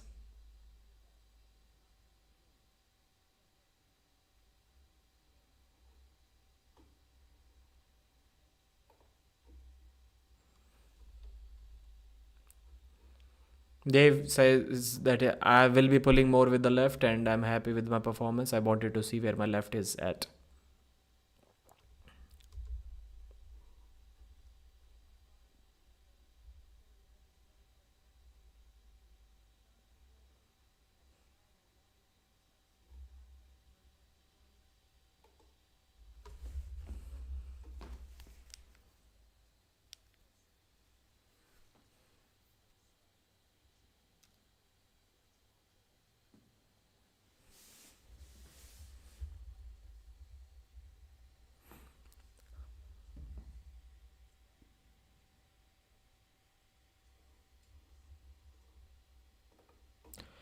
The only people considering Devon as goats are noobs. The real ones that lived through John's domination for decades are laughing at these ignorant. So James M, how old are you, and when did you start watching arm wrestling?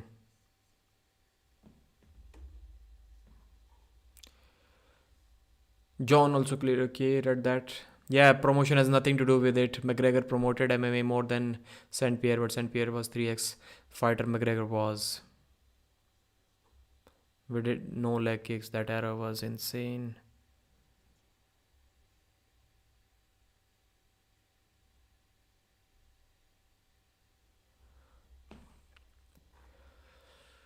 So guys, there's the result. 3-1 victory for Sergey Klinichenko. What did I say? When I saw the first slip, I told you guys, judging from the first slip, this match is going to go 3-1 for Klinichenko. That's what happened.